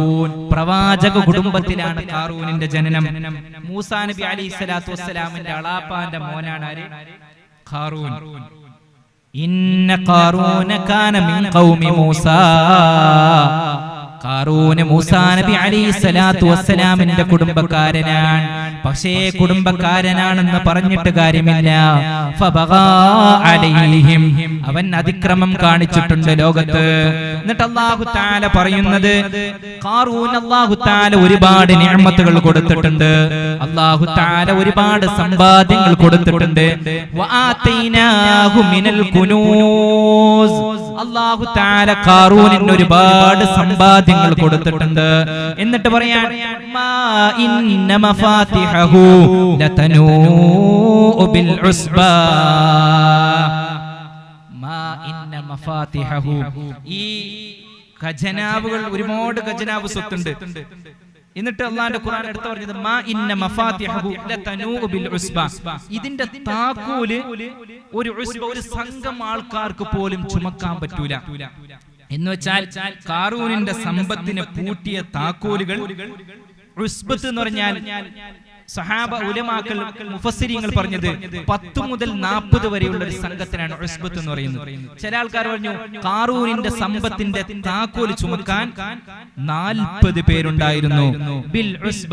എന്നിട്ട് ഖുർആൻ പറയാണ്, നിങ്ങൾ സാധാരണ ലോക്കൽ ആൾക്കാരെന്ന് വിചാരിക്കണ്ട, നമ്മളെ പോലത്തെ ഒരു ആരോഗ്യമില്ലാത്ത ഒരാളെ 40 കുട്ടികളായിക്കോലെ സംഘം, അങ്ങനത്തെ കുട്ടികളല്ല. ഉലിൽ ഖുവ, നല്ല ആരോഗ്യ ദൃഢഗാത്രരായ ആരോഗ്യമുള്ള, നമ്മളെ പോലെ സാധാരണക്കാരല്ലാത്ത ശക്തിയുള്ള ആരോഗ്യമുള്ള മല്ലന്മാരായിട്ടുള്ള 40ഓളം പേർ. അവന്റെ സമ്പത്തിനെ പൂട്ടിയ ചാവി, ആ പൂട്ട് ചുമക്കാൻ വേണ്ടിയിട്ട് 40ഓളം ആൾക്കാരുണ്ടായിരുന്നുവെന്ന് അല്ലാഹുവിന്റെ ഖുർആൻ. ഖാല ഇബ്നു അബ്ബാസ്, മഹാനായ ഇബ്നു അബ്ബാസ് റളിയല്ലാഹു അൻഹു പറയാണ്, കാന യഹ്മിലു മഫാത്തിഹു 40 റജുലാ.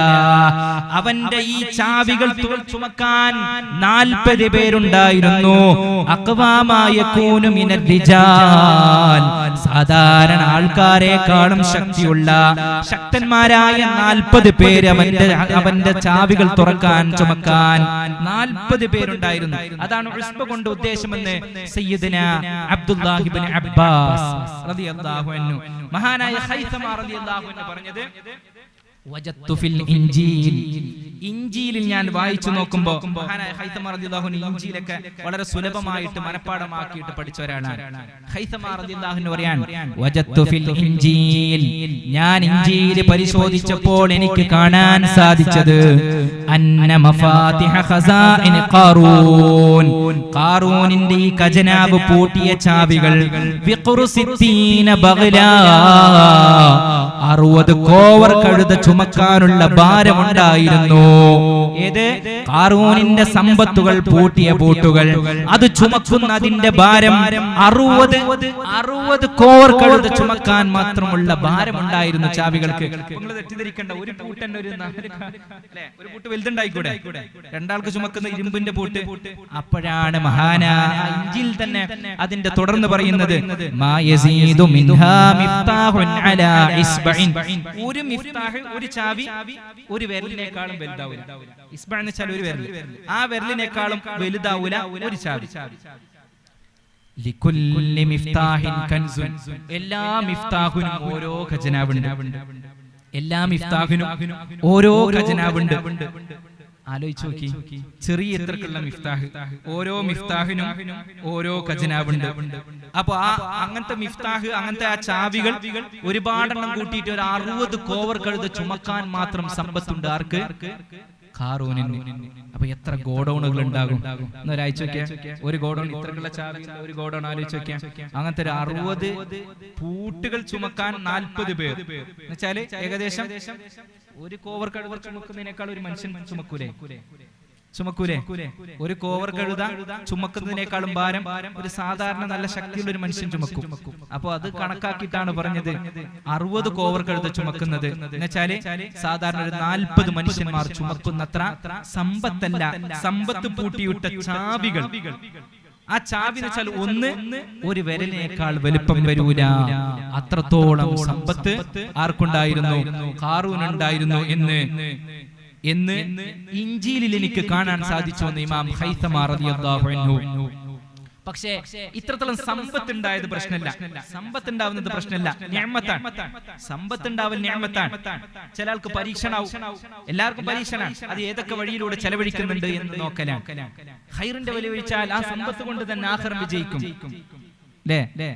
ഈ ദീനി സ്ഥാപനങ്ങളൊക്കെ എങ്ങനെയാ വന്നത്? സമ്പത്തുള്ളവരെ കൊണ്ടല്ലേ. സമ്പത്തുള്ളവരും ഇല്ലാത്തവരും ആലിമീങ്ങളും ഉമറാക്കളും ഒന്നിച്ചു ചേർന്നുകൊണ്ടാണ്. അങ്ങനെ ഒരു ക്ലാസ് ഇവിടെ നടന്നു പോയിട്ടുണ്ട്. സമ്പത്തുള്ളവർ അകമഴിഞ്ഞ് സഹായിച്ചു, ഇൽമുള്ളവർ അതിനനുസരിച്ച് പ്രവർത്തിച്ചു. അങ്ങനെയാണ് ഇവിടെ ദീനി സ്ഥാപനങ്ങൾ ഉണ്ടായത്. സമ്പത്തുണ്ടായത് അല്ലാഹു തആല അവന്റെ സമ്പത്തുണ്ടായത് ഒരു മോശമായിട്ട് പറഞ്ഞിട്ടില്ല. അവന്റെ പ്രശ്നം ആഖിറത്തിനെ മറന്നു കളഞ്ഞു എന്നാണ്. പോകുന്ന ആലിമീങ്ങൾ പറയും, നീ ഇങ്ങനെ അഹങ്കരിച്ച് നടക്കണ്ട, അവരെ വകവെക്കുകയില്ല.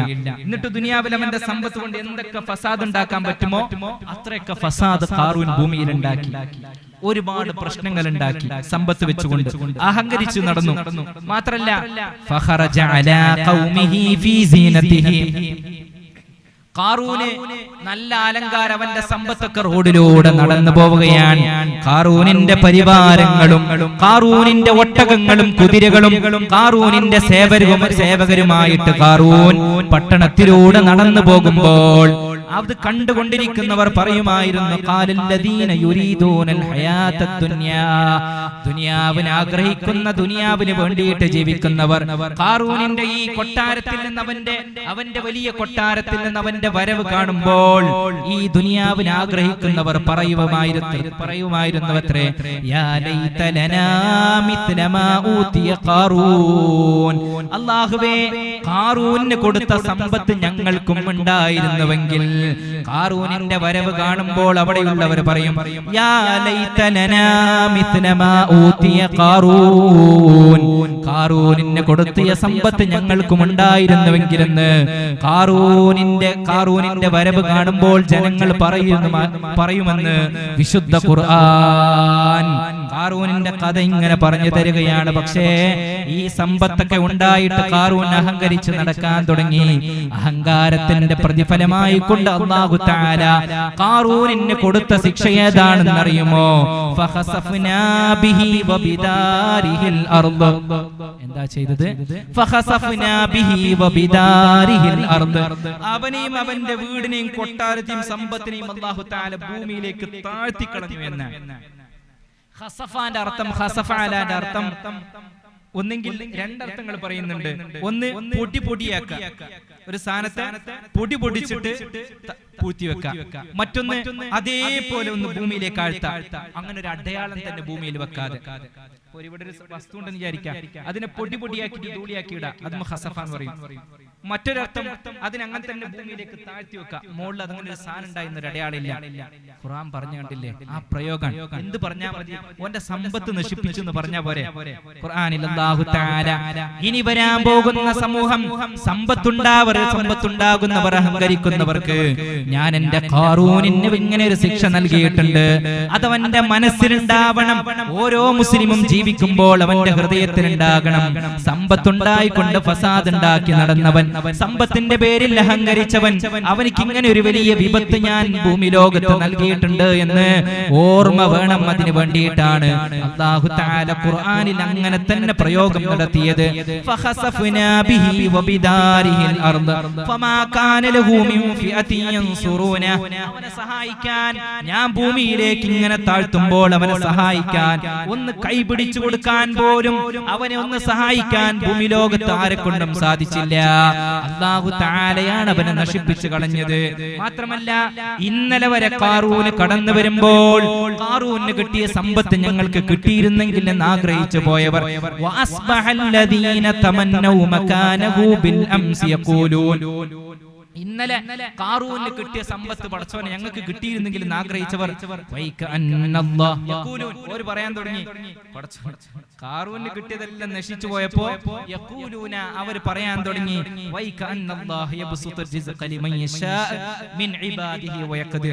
അല്ലാഹ് കൊടുക്കേണ്ട ആർക്ക് കൊടുക്കും, അല്ലാഹ് കൊടുക്കേണ്ട ആർക്ക് കൊടുക്കും, ഞങ്ങൾക്ക് തരാൻ വിചാരിച്ചിട്ടില്ല, അതുകൊണ്ട് പടച്ചവൻ തന്നില്ല.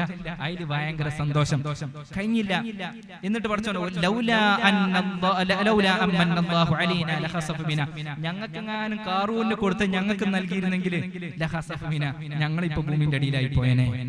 എന്തിനാ കൊടുത്തത്? സമ്പത്ത് കൊടുത്തു, ഒരുപാട് സമ്പത്ത് കൊടുത്തു.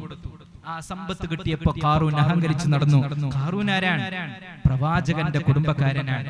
പ്രവാചകന്റെ മൂസാ നബി അലൈഹിസ്സലാത്തു വസ്സലാമിന്റെ ഒരു സഹോദരനാണ് ഖാറൂൻ, പിതൃവ്യപുത്രനാണ്. എന്നിട്ട് പോലും അല്ലാഹു തആല അഹങ്കാരം കാണിച്ചപ്പോ നമ്മളെ വലിപ്പം ചെറുപ്പം, ഞാൻ ആലിമാണ്, ഞാൻ പണ്ഡിതനാണ്, അല്ലെങ്കിൽ എന്റെ മോൻ എങ്ങനെയാണ്, അല്ലെങ്കിൽ എനിക്ക് സമ്പത്തുണ്ട്, എനിക്ക് പള്ളിയുണ്ട്, ഞാൻ സ്ഥാപനം നടത്തുന്നുണ്ട്, മദ്രസ നടത്തുന്നുണ്ട് എന്ന് പറഞ്ഞിട്ടൊന്നും കാര്യമില്ല. അഹങ്കരിച്ച് നടന്നോ അവനിക്കുള്ള താക്കീത് അല്ലാഹു തആല ഖുർആനിലൂടെ പറഞ്ഞിട്ടുണ്ട്. ഓനെ മാത്രല്ല ഓന്റെ സമ്പത്തടക്കം അല്ലാഹു തആല ഭൂമിയിലേക്ക് ആഴ്ത്തി കളഞ്ഞിട്ടുണ്ട്. അല്ലാഹു തആല ഈമാൻ നൽകി അനുഗ്രഹിക്കുമാറാകട്ടെ. ബഹുമാനപ്പെട്ട മുഅ്മിനീങ്ങളെ, അപ്പൊ നമ്മൾ ആലോചിക്കും ഇത് പണ്ടെപ്പോഴും നടന്നല്ലേ ഭൂമിയിലേക്ക് ഇങ്ങനെ താഴ്ത്തി. ഇപ്പൊ അങ്ങനൊന്നും കേൾക്കാറില്ല. ആരാ പറഞ്ഞേ? കഴിഞ്ഞ 2018 നമുക്ക് ഓർമ്മയില്ലേ എത്ര വീടുകളാണ് മണ്ണിനടിയിലായി പോയത്? ഇന്നും കേരളത്തിൽ മൃതശരീരങ്ങൾ കിട്ടാതെ എത്രയോ കുടുംബങ്ങൾ ജീവിക്കുന്നുണ്ട് അല്ലേ? കഴിഞ്ഞ 2 വർഷം മുമ്പത്തെ വെള്ളപ്പൊക്കത്തിൽ, ഉരുൾപൊട്ടലിൽ ഒരുപാട് ശരീരങ്ങൾ ഇതുവരെ കിട്ടിയിട്ടില്ല. ഒരുപാട് വീടുകൾ മണ്ണിനടിയിലായി പോയിട്ടുണ്ട്, പുഴകൾ തിന്നു പോയിട്ടുണ്ട്. അല്ലാഹു തആലക്ക് വിചാരിച്ചാൽ എന്തും വളരെ സുലഭമായിട്ട് സാധിക്കും. കഴിഞ്ഞ വർഷമല്ല തുർക്കിയിൽ വലിയൊരു ഭൂചലനം ഉണ്ടായത്. മൺകൂന പോലെ ഇങ്ങനെ വലിയ വലിയ ബിൽഡിങ്ങുകൾ, 5ഉം 10ഉം നിലകളുള്ള ബിൽഡിങ്ങുകൾ മൺകൂന പോലെ ഇങ്ങനെ പൊടിഞ്ഞു വീണു. അല്ലാഹ് എന്താ ചെയ്തേ? ഒന്ന് ശിവർ ചെയ്യിപ്പിച്ചതാണ്. ഭൂമി ഒന്ന് ഇളക്കി കളഞ്ഞു. ഇളക്കി കളയുമ്പോൾ വലിയ വലിയ കൊട്ടാര സമാനമായിട്ടുള്ള ബിൽഡിങ്ങുകളൊക്കെ ഭൂമിയിലേക്ക് താഴ്ന്നു പോയി. അതുകൊണ്ട് മുഅ്മിനീങ്ങളെ, നമ്മൾ അഹങ്കരിക്കരുത്. മനസ്സിൽ ഒരു അണുമണി തൂക്കം പോലും നമ്മുടെ മനസ്സിൽ അഹങ്കാരം വേണ്ട. അള്ളാഹു എന്ത് നിഅമത്ത് നൽകിയാലും അത് അള്ളാഹുവിന്റെ വഴിയിൽ ചെലവഴിക്കാൻ പഠിക്കുക. അള്ളാഹു തആല തൗഫീഖ് ചെയ്ത് അനുഗ്രഹിക്കുമാറാകട്ടെ. അതോടൊപ്പം നല്ല സ്വഭാവം ഉണ്ടാക്കി തീർക്കുക. റസൂലുള്ളാഹി സ്വല്ലല്ലാഹു അലൈഹി വസല്ലം തങ്ങൾ പറഞ്ഞു, മാ മിൻ ഷൈഇൻ അസ്ഖലു ഫീ മീസാനിൽ മുഅ്മിൻ യൗമൽ ഖിയാമത്തി മിൻ ഹുസ്നിൽ ഖുലുഖ്. അല്ലാഹു തആലയുടെ പാരത്രിക ലോകത്ത് ഒരു മനുഷ്യന്റെ ഏറ്റവും ഭാരം തൂങ്ങുന്ന കാര്യം അത് ഹുസ്നുൽ ഖുലുഖ് ആണെന്ന് സയ്യിദുനാ റസൂലുള്ളാഹി സ്വല്ലല്ലാഹു അലൈഹി വസല്ലം. ഏറ്റവും നല്ല സ്വഭാവക്കാരന്റെ മീസാൻ എത്രയും പെട്ടെന്ന് തൂങ്ങും. അവനിക്ക് അല്ലാഹുവിന്റെ സ്വർഗ്ഗലോകത്തിൽ എത്രയും പെട്ടെന്ന് കടന്നു പോകാൻ സാധിക്കും. എന്താണ് ഈ ഹുസ്നുൽ ഖുലുഖ്? ഹുസ്നുൽ ഖുലുഖ് എന്ന് പറഞ്ഞാൽ നമ്മുടെ നാവ് കൊണ്ടോ, നമ്മുടെ ശരീരം കൊണ്ടോ, നമ്മുടെ കൈകൾ കൊണ്ടോ ഒരാളെ പോലും വേദനിപ്പിക്കാതിരിക്കലാണ് ഹുസ്നുൽ ഖുലുഖ് എന്ന് മുസ്തഫ നബി സല്ലല്ലാഹു അലൈഹി വസല്ലം. എന്റെ കൈ കൊണ്ടോ എന്റെ നാവ് കൊണ്ടോ ഒരാൾക്കും ഒരു ഉപദ്രവം ചെയ്യാതിരിക്കലാണ് ഹുസ്നുൽ ഖുലുഖ്. അപ്പൊ നമ്മൾ പ്രത്യേകം ശ്രദ്ധിക്കണം. ഞാൻ നാവ് കൊണ്ട് പറയുന്നത് എന്റെ സഹോദരൻ വേദനിക്കരുത്, എന്റെ അയൽവാസിക്ക് വേദനിക്കരുത്, എന്റെ ഉസ്താദുമാർക്ക് വേദനിക്കരുത്, എന്റെ നാട്ടുകാർക്ക് വേദനിക്കരുത്.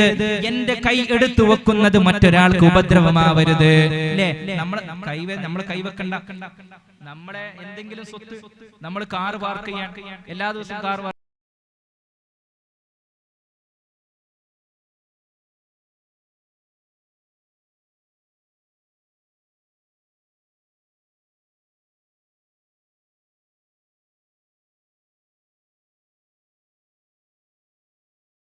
സലിമൽ മുസ്ലിമു മിൻ ലിസാനിഹി വയദിഹി. കയ്യിൽ നിന്നും നാവിൽ നിന്നും മറ്റൊരാൾക്ക് ഒരു ഉപദ്രവവും ചെയ്യാതിരിക്കലാണ് യഥാർത്ഥ മുസ്ലിം എന്ന് വെച്ചാൽ നല്ല സ്വഭാവമുള്ള ഒരു മുസ്ലിം അവനാണെന്ന് ശഫീഉനാ റസൂലുള്ളാഹി സ്വല്ലല്ലാഹു അലൈഹി വസല്ലം. അപ്പോൾ നമ്മൾ നല്ല സ്വഭാവം ഉണ്ടാക്കി തീർക്കുക. നല്ല സ്വഭാവം, ആരോടും വിദ്വേഷം വെക്കണ്ടാലോ, ആരോടും ഗീബത്ത് പറയണ്ടാലോ. മറ്റൊരു വലിയ അപകടമാണ് ഗീബത്ത് പറയാന്നുള്ളത്. ഗീബത്ത് പറയാന്ന് പറയുമ്പോൾ ചിലർ വിചാരിക്കും ഗീബത്ത് പറയാന്ന് വെച്ചാല് ഒരാൾക്ക് ഇഷ്ടമില്ലാത്തതല്ലേ, എന്താണ് മറ്റൊരാൾക്ക് ഇഷ്ടമില്ലാത്തൊരു കാര്യം പറയലാണ് ഗീബത്ത്. ഞാനൊന്നും പറയുന്നില്ലല്ലോ. ഈ പറയല് മാത്രല്ല, പറയലല്ലാത്ത നമ്മുടെ ശരീരത്തിൽ നിന്നോ നമ്മുടെ ഹൃദയത്തിൽ നിന്നോ മറ്റൊരാൾക്ക് ഇഷ്ടമല്ലാത്തത് വരലും ഗീബത്താണ്. മഹാനായ അഷ്റഫുൽ ഖൽഖ് സല്ലല്ലാഹു അലൈഹി വസല്ലം അവിടുത്തെ പ്രിയപത്നി ആയിഷ ബീവി റളിയല്ലാഹു അൻഹയും ഒരു ദിവസം വീട്ടിലിരിക്കുകയാണ്. ഹബീബായ തങ്ങളും ആയിഷ ബീവിയും വൈകുന്നേരം വീട്ടിലിരിക്കുമ്പോ ഒരു പൊക്കം കുറഞ്ഞ പെണ്ണ്, ഒരു കുർദായ പെണ്ണ് അല്ലാഹുവിന്റെ റസൂലിന്റെ അടുക്കലേക്ക് ഒരു പരാതി പറയാൻ വന്നു. റസൂലുള്ളാഹിനോട് പരാതി പറഞ്ഞു. ഒരുപാട് നേരം പരാതി പറഞ്ഞു. ഇത് വീക്ഷിച്ചു കൊണ്ടിരിക്കുകയാണ് സയ്യിദത്തിന ആയിഷ ബീവി റളിയല്ലാഹു അൻഹാ.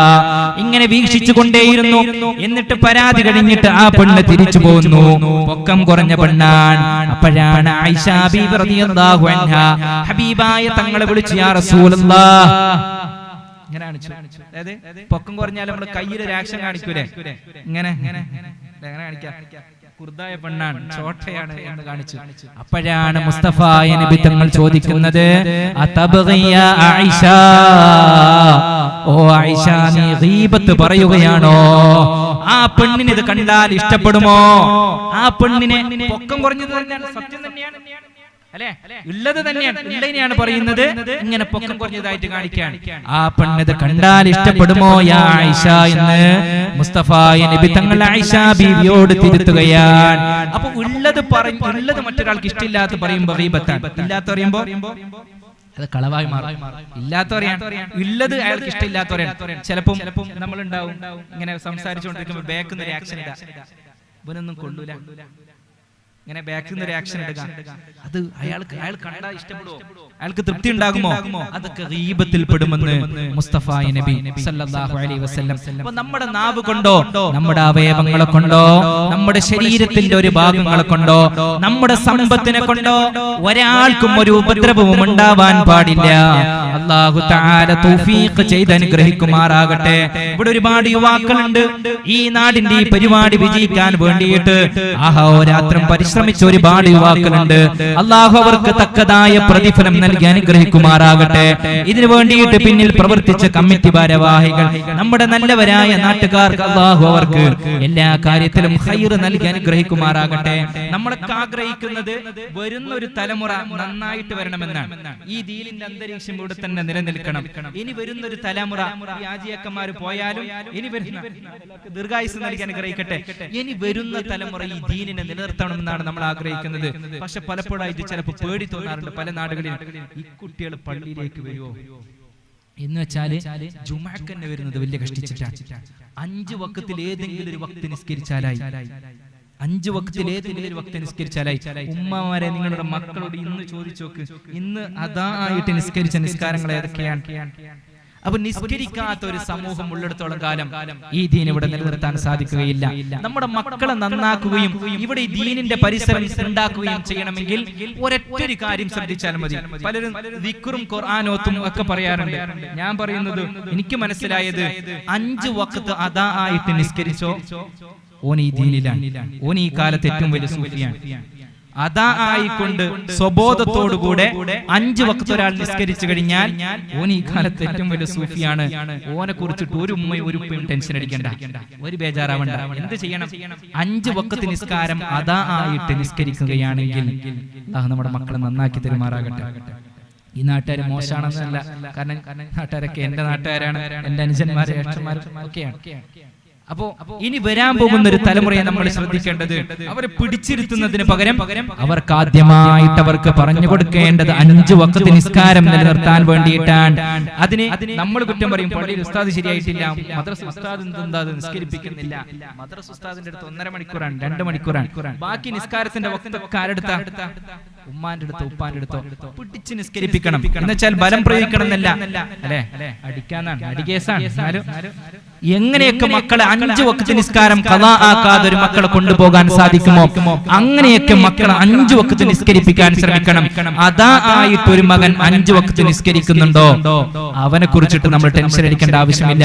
അവൻ ഉറപ്പായിട്ടും ഈ നാട്ടിലെ നമ്മൾക്കിടയിലെ ഏറ്റവും നല്ല മനുഷ്യനാണ്. 5 വഖ്ത് അതാ ആയിട്ട് നിസ്കരിക്കുന്നയാൾ, ഖളാ ആയിട്ടെന്നല്ല, അതാ ആയിട്ട് ഒരാൾ 5 വഖ്ത് നിസ്കരിച്ചാൽ അവൻ ഏറ്റവും നല്ല മനുഷ്യനാണ്. ഞാൻ ഇത് പറയാനുള്ള കാരണം, ഹബീബായ റസൂലുള്ളാഹി സ്വല്ലല്ലാഹു അലൈഹി വസല്ലമ തങ്ങൾക്ക് അല്ലാഹു എന്ത് നിഅമത്ത് കൊടുത്താലും ഹബീബായ തങ്ങൾ അതിന്റെ ഉമ്മത്തിന് കിട്ടണം എന്ന് ആഗ്രഹിക്കുന്ന ആളാണ്. എന്ത് നിഅമത്ത് കിട്ടിയാലും അല്ലാഹുവിന്റെ ഹബീബ് മാത്രമല്ല ലികുല്ലി നബിയിൻ ദഅവ, ഓരോ നബിമാർക്കും ഓരോ ദുആ ഉണ്ട്. അല്ലാഹു ഓരോ പ്രവാചകന്മാർക്കും ഒരു ദുആ സമ്മാനിച്ചിട്ടുണ്ട്. ലികുല്ലി നബിയിൻ ദഅവ, അല്ലാഹു തആല ഓരോ പ്രവാചകന്മാർക്കും ഒരു ദുആ കൊടുത്തിട്ടുണ്ട്. ആ ദുആഇന്റെ പ്രത്യേകത എന്താണെന്ന് അറിയുമോ? ആ ദുആ ഏത് പ്രവാചകനാണോ ചോദിക്കുന്നത്, എല്ലാ പ്രവാചകന്മാർക്കും അവർ എന്ത് ദുആ ചെയ്താലും ആ ദുആക്ക് അല്ലാഹു അത് സമ്മാനിക്കുന്നതാണ്. ഓരോ പ്രവാചകന്മാരും ആ കാലഘട്ടത്തിൽ അവർക്ക് ഏറ്റവും ആവശ്യമായതെന്തോ അത് ചോദിച്ചു കളഞ്ഞിട്ടുണ്ട്. ഓരോ പ്രവാചകന്മാരും, ചില പ്രവാചകന്മാർ അധികാരങ്ങളെ ചോദിച്ചിട്ടുണ്ട്, ചില പ്രവാചകന്മാർ ചിലയിടത്തുള്ള രക്ഷകൾ ചോദിച്ചിട്ടുണ്ട്, ചില പ്രവാചകന്മാർ അവരുടെ രോഗം മൂർച്ഛിച്ചപ്പോൾ ഈ രോഗം മാറി കിട്ടാൻ വേണ്ടിയിട്ട് എന്ന് ചോദിച്ചിട്ടുണ്ട്. പക്ഷേ ഹബീബായ തങ്ങൾ പറഞ്ഞത്, എന്റെ ദുആ ഞാൻ ചോദിച്ചിട്ടില്ല, അത് എന്റെ ഉമ്മത്തിന് വേണ്ടിയിട്ട് ഞാൻ മാറ്റി വെച്ചിരിക്കുകയാണെന്ന് സയ്യിദനാ റസൂലുള്ളാഹ് സല്ലല്ലാഹു അലൈഹി വസല്ലം എന്റെ ദുആ എന്റെ ആവശ്യത്തിന് വേണ്ടിയിട്ട് ഞാൻ ചോദിച്ചിട്ടില്ല, ആ ദുആ ആഖിറത്തിലേക്ക് എന്റെ ഉമ്മത്തിന് വേണ്ടിയിട്ട് മാറ്റി വെച്ചിരിക്കുന്നുവെന്ന് മുസ്തഫ നബി സല്ലല്ലാഹു അലൈഹി വസല്ലം ഉമ്മത്തിന് വേണ്ടിയിട്ട് എന്തും നബി തങ്ങൾക്ക് കിട്ടാനുള്ളതൊക്കെ ഉമ്മത്തിന് വേണ്ടിയിട്ട് മാറ്റിവെച്ചയാളാണ് സയ്യിദനാ റസൂലുള്ളാഹി സ്വല്ലല്ലാഹു അലൈഹി വസല്ലം. ആ ഹബീബായ തങ്ങളെയാണ് അല്ലാഹു തആല ഇസ്രാ മിഅ്റാജ് കൊണ്ടുപോകുന്നത്, അല്ലേ? നിസ്കാരം കിട്ടുന്നത് അവിടെ നിന്നല്ലേ? ഇസ്രാ മിഅ്റാജ് കൊണ്ടുപോകാൻ ബൈത്തുൽ മുഖദ്ദസിലേക്ക് എത്തി. അവിടെ നിന്ന് ജിബ്രീലിന്റെ കൂടെ പോവാൻ, ജിബ്രീലിന്റെ കൂടെ ഹബീബായ തങ്ങൾ പോകുന്നു. ഓരോ ആകാശവും കടന്നു പോകുന്നു. അവസാനം സിദ്റത്തുൽ മുൻതഹ എത്തിയപ്പോൾ മഹാനായ ജിബ്രീൽ അലൈഹിസ്സലാത്തു വസ്സലാം മുസ്തഫായ നബി തങ്ങളോട് പറഞ്ഞു, ദഅനി തഖദ്ദം യാ ഹബീബി ലാ തഖാഫ് അബ്ശിർ തുനാജി റബ്ബകൽ ഖയ്യൂമാ. നബിയെ, ഇവിടുന്ന് അങ്ങോട്ട് ഈ ജിബ്രീലിന് പ്രവേശനമില്ല. ഈ സിദ്റത്തുൽ മുൻതഹ കഴിഞ്ഞിട്ട് മേലോട്ട് ജിബ്രീലിന് പോകാനുള്ള കപ്പാസിറ്റി ഇല്ല. അല്ലാഹു തആലയുടെ അനുവാദമില്ല. അത് അനുവദിച്ചത് അങ്ങേക്ക് മാത്രമാണ്. അതുകൊണ്ട് ദഅനി, എന്നെ ഉപേക്ഷിക്കൂ നബിയെ, അങ്ങോട്ട് അങ്ങ് പോകൂ, എന്നിട്ട് അങ്ങയുടെ റബ്ബിനെ കണ്ടുമുട്ടൂ എന്ന് മഹാനായ ജിബ്രീൽ അലൈഹിസ്സലാത്തു വസ്സലാം ഹബീബായ റസൂലുള്ളാഹി തങ്ങളോട് പറഞ്ഞു. നബി തങ്ങൾ അങ്ങനെ കടന്നു ചെന്നു, അല്ലാഹുവിന്റെ അടുക്കലേക്ക് എത്തി. അല്ലാഹുവിന്റെ അടുക്കലേക്ക് എത്തിയിട്ട് അല്ലാഹു തആലയെ കണ്ടുമുട്ടിയപ്പോൾ, ഒരാളെ കണ്ടുമുട്ടുമ്പോൾ ആദ്യമായിട്ട് എന്താ ചെയ്യാ? തഹിയ്യത്ത്, അല്ലേ? സലാം പറയുന്ന അഭിവാദ്യം. ആരെ കണ്ടുമുട്ടുമ്പോൾ വലിയ ആളാകുമ്പോൾ കൂടി ബഹുമാനിച്ചുകൊണ്ടുള്ള തഹിയ്യത്തായിരിക്കും. ചെറിയ ആളാകുമ്പോൾ ആ നിലക്കുള്ള ഒരു തഹിയ്യത്ത്, ഒരു സലാം, ഒരു അഭിവാദ്യം ഉണ്ടാകും. അല്ലാഹുവിന്റെ റസൂൽ അല്ലാഹുവിനെ കണ്ടുമുട്ടുകയാണ്. ഹബീബിന്റെ ഏതൊരു മനുഷ്യന്റെയും ഏറ്റവും വലിയ ആഗ്രഹം ലിഖാഉല്ലാഹ്, അല്ലാഹുവിനെ കണ്ടുമുട്ടുകയാണ്. ആ കണ്ടുമുട്ടിയപ്പോൾ അല്ലാഹു തആലയോട് ഹബീബായ റസൂൽ എന്ന് പറയാൻ, അത്തഹിയാത്തുൽ മുബാറകാത്തുസ് സ്വലവാത്തുത് ത്വയ്യിബാതു ലില്ലാഹ്. എവിടെയും കേട്ട് പരിചയമുണ്ടോ? അത്തഹിയാത്ത് തശഹുദല്ലേ, തശഹുദിന്റെ തുടക്കം. തശഹുദ് ഇവിടുന്നാ വന്നത്. അല്ലാഹുവിനെ കാണാൻ പോയപ്പോൾ അല്ലാഹുവിനെ കണ്ടുമുട്ടി. അല്ലാഹുവിനെ കണ്ടുമുട്ടിയപ്പോൾ മുസ്തഫായ നബി സല്ലല്ലാഹു അലൈഹി വസല്ലമ തങ്ങൾ അഭിവാദ്യം ചെയ്തു, അത്തഹിയാത്തുൽ മുബാറകാത്തുസ് സ്വലവാത്തുത് ത്വയ്യിബാതു ലില്ലാഹ്. അല്ലാഹുവേ, പരിശുദ്ധമാക്കപ്പെട്ട ബഹുമാനിക്കപ്പെട്ട ഏറ്റവും വലിയ തഹിയ്യത്ത് നിനക്കാണ്. തിരിച്ച് അല്ലാഹുവിന്റെ റസൂലിനോട് അല്ലാഹു തആല തന്റെ ഹബീബിനെ ഏറ്റവും അടുത്ത് കിട്ടിയ ഒരു സന്ദർഭമാണ്. ഹബീബിനെ ഏറ്റവും അടുത്ത് ചേർന്ന് കിട്ടിയ സന്ദർഭത്തിൽ അല്ലാഹു തആല പറഞ്ഞു, അസ്സലാമു അലൈക അയ്യുഹൻ നബി. ഓ നബിയെ, അങ്ങേക്കും എന്റെ രക്ഷയും ഉണ്ടാകട്ടെ. അസ്സലാമു അലൈക അയ്യുഹൻ നബി എന്ന് അല്ലാഹു തആല തിരിച്ചു പറഞ്ഞു. അസ്സലാമു അലൈക, അങ്ങേക്ക് എന്റെ രക്ഷയുണ്ടാവട്ടെ. ഇത് കേട്ടപാടെ മുസ്തഫായ നബി തങ്ങൾ പറഞ്ഞു, എനിക്ക് മാത്രം രക്ഷയോ? റസൂലുള്ളാഹ്, എന്റെ ഉമ്മത്ത് എന്റെ പിന്നിലുണ്ട്.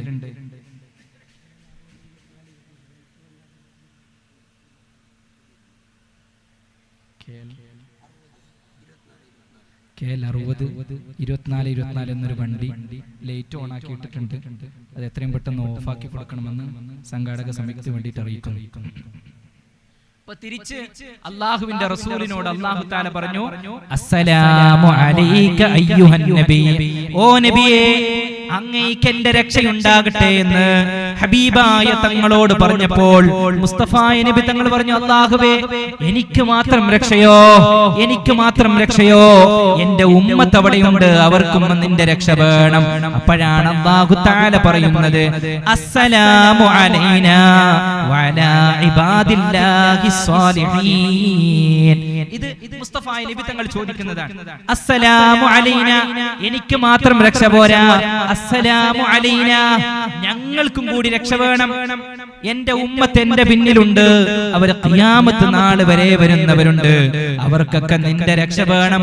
വഅലാ ഇബാദില്ലാഹി സ്വാലിഹീൻ, ആരൊക്കെ ഇബാദു സ്വാലിഹീനിൽ പെടുന്നവരുണ്ടോ അവർക്കൊക്കെ നിന്റെ രക്ഷ വേണമെന്ന് മുസ്തഫായ നബി തങ്ങൾ ഏറ്റവും സന്തോഷകരമായിട്ടുള്ള നബിക്ക് കിട്ടിയ ഏറ്റവും അനുഗ്രഹിക്കപ്പെട്ട ഏറ്റവും വലിയ മുഅ്ജിസത്തായിട്ടുള്ള ഇസ്റാ മിഅ്റാജിന്റെ രാത്രി അല്ലാഹുവിന്റെ അടുക്കലേക്ക് ഹബീബായ തങ്ങളോട് അസ്സലാമു അലൈക അങ്ങേയ്ക്ക് രക്ഷയുണ്ടാകട്ടെ എന്ന് പറഞ്ഞപ്പോ തിരിച്ചു ചോദിച്ചു, എനിക്ക് മാത്രം പോരാ, എന്റെ ഉമ്മത്തിനും രക്ഷ വേണമെന്ന് മുഹമ്മദ് മുസ്തഫ.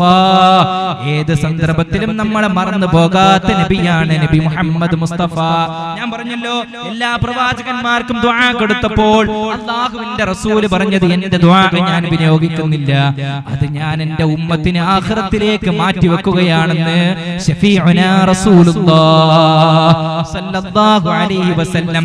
അതുകൊണ്ട് എന്റെ മുഅ്മിനെ മുഹമ്മദ് മുസ്തഫ നബി തങ്ങളെ കുറിച്ചിട്ട് നമ്മൾ മറക്കാൻ പാടില്ല. സ്വലാത്ത് അധികരിപ്പിക്കണം, ഹബീബിന്റെ മാർഗത്തിലൂടെ നമ്മൾ സഞ്ചരിക്കണം. വെള്ളിയാഴ്ച രാവുകളിൽ സ്വലാത്ത് ചെല്ലണം, വെള്ളിയാഴ്ച ദിവസങ്ങളിൽ സ്വലാത്ത് ചെല്ലണം. എന്നിട്ട് അല്ലാഹുവിന്റെ റസൂലിനെ അല്ലാഹു തആല ആ സമയത്ത് ഒരു സമ്മാനം കൊടുത്തു. ഏതാണ് ആ സമ്മാനം? നിസ്കാരം.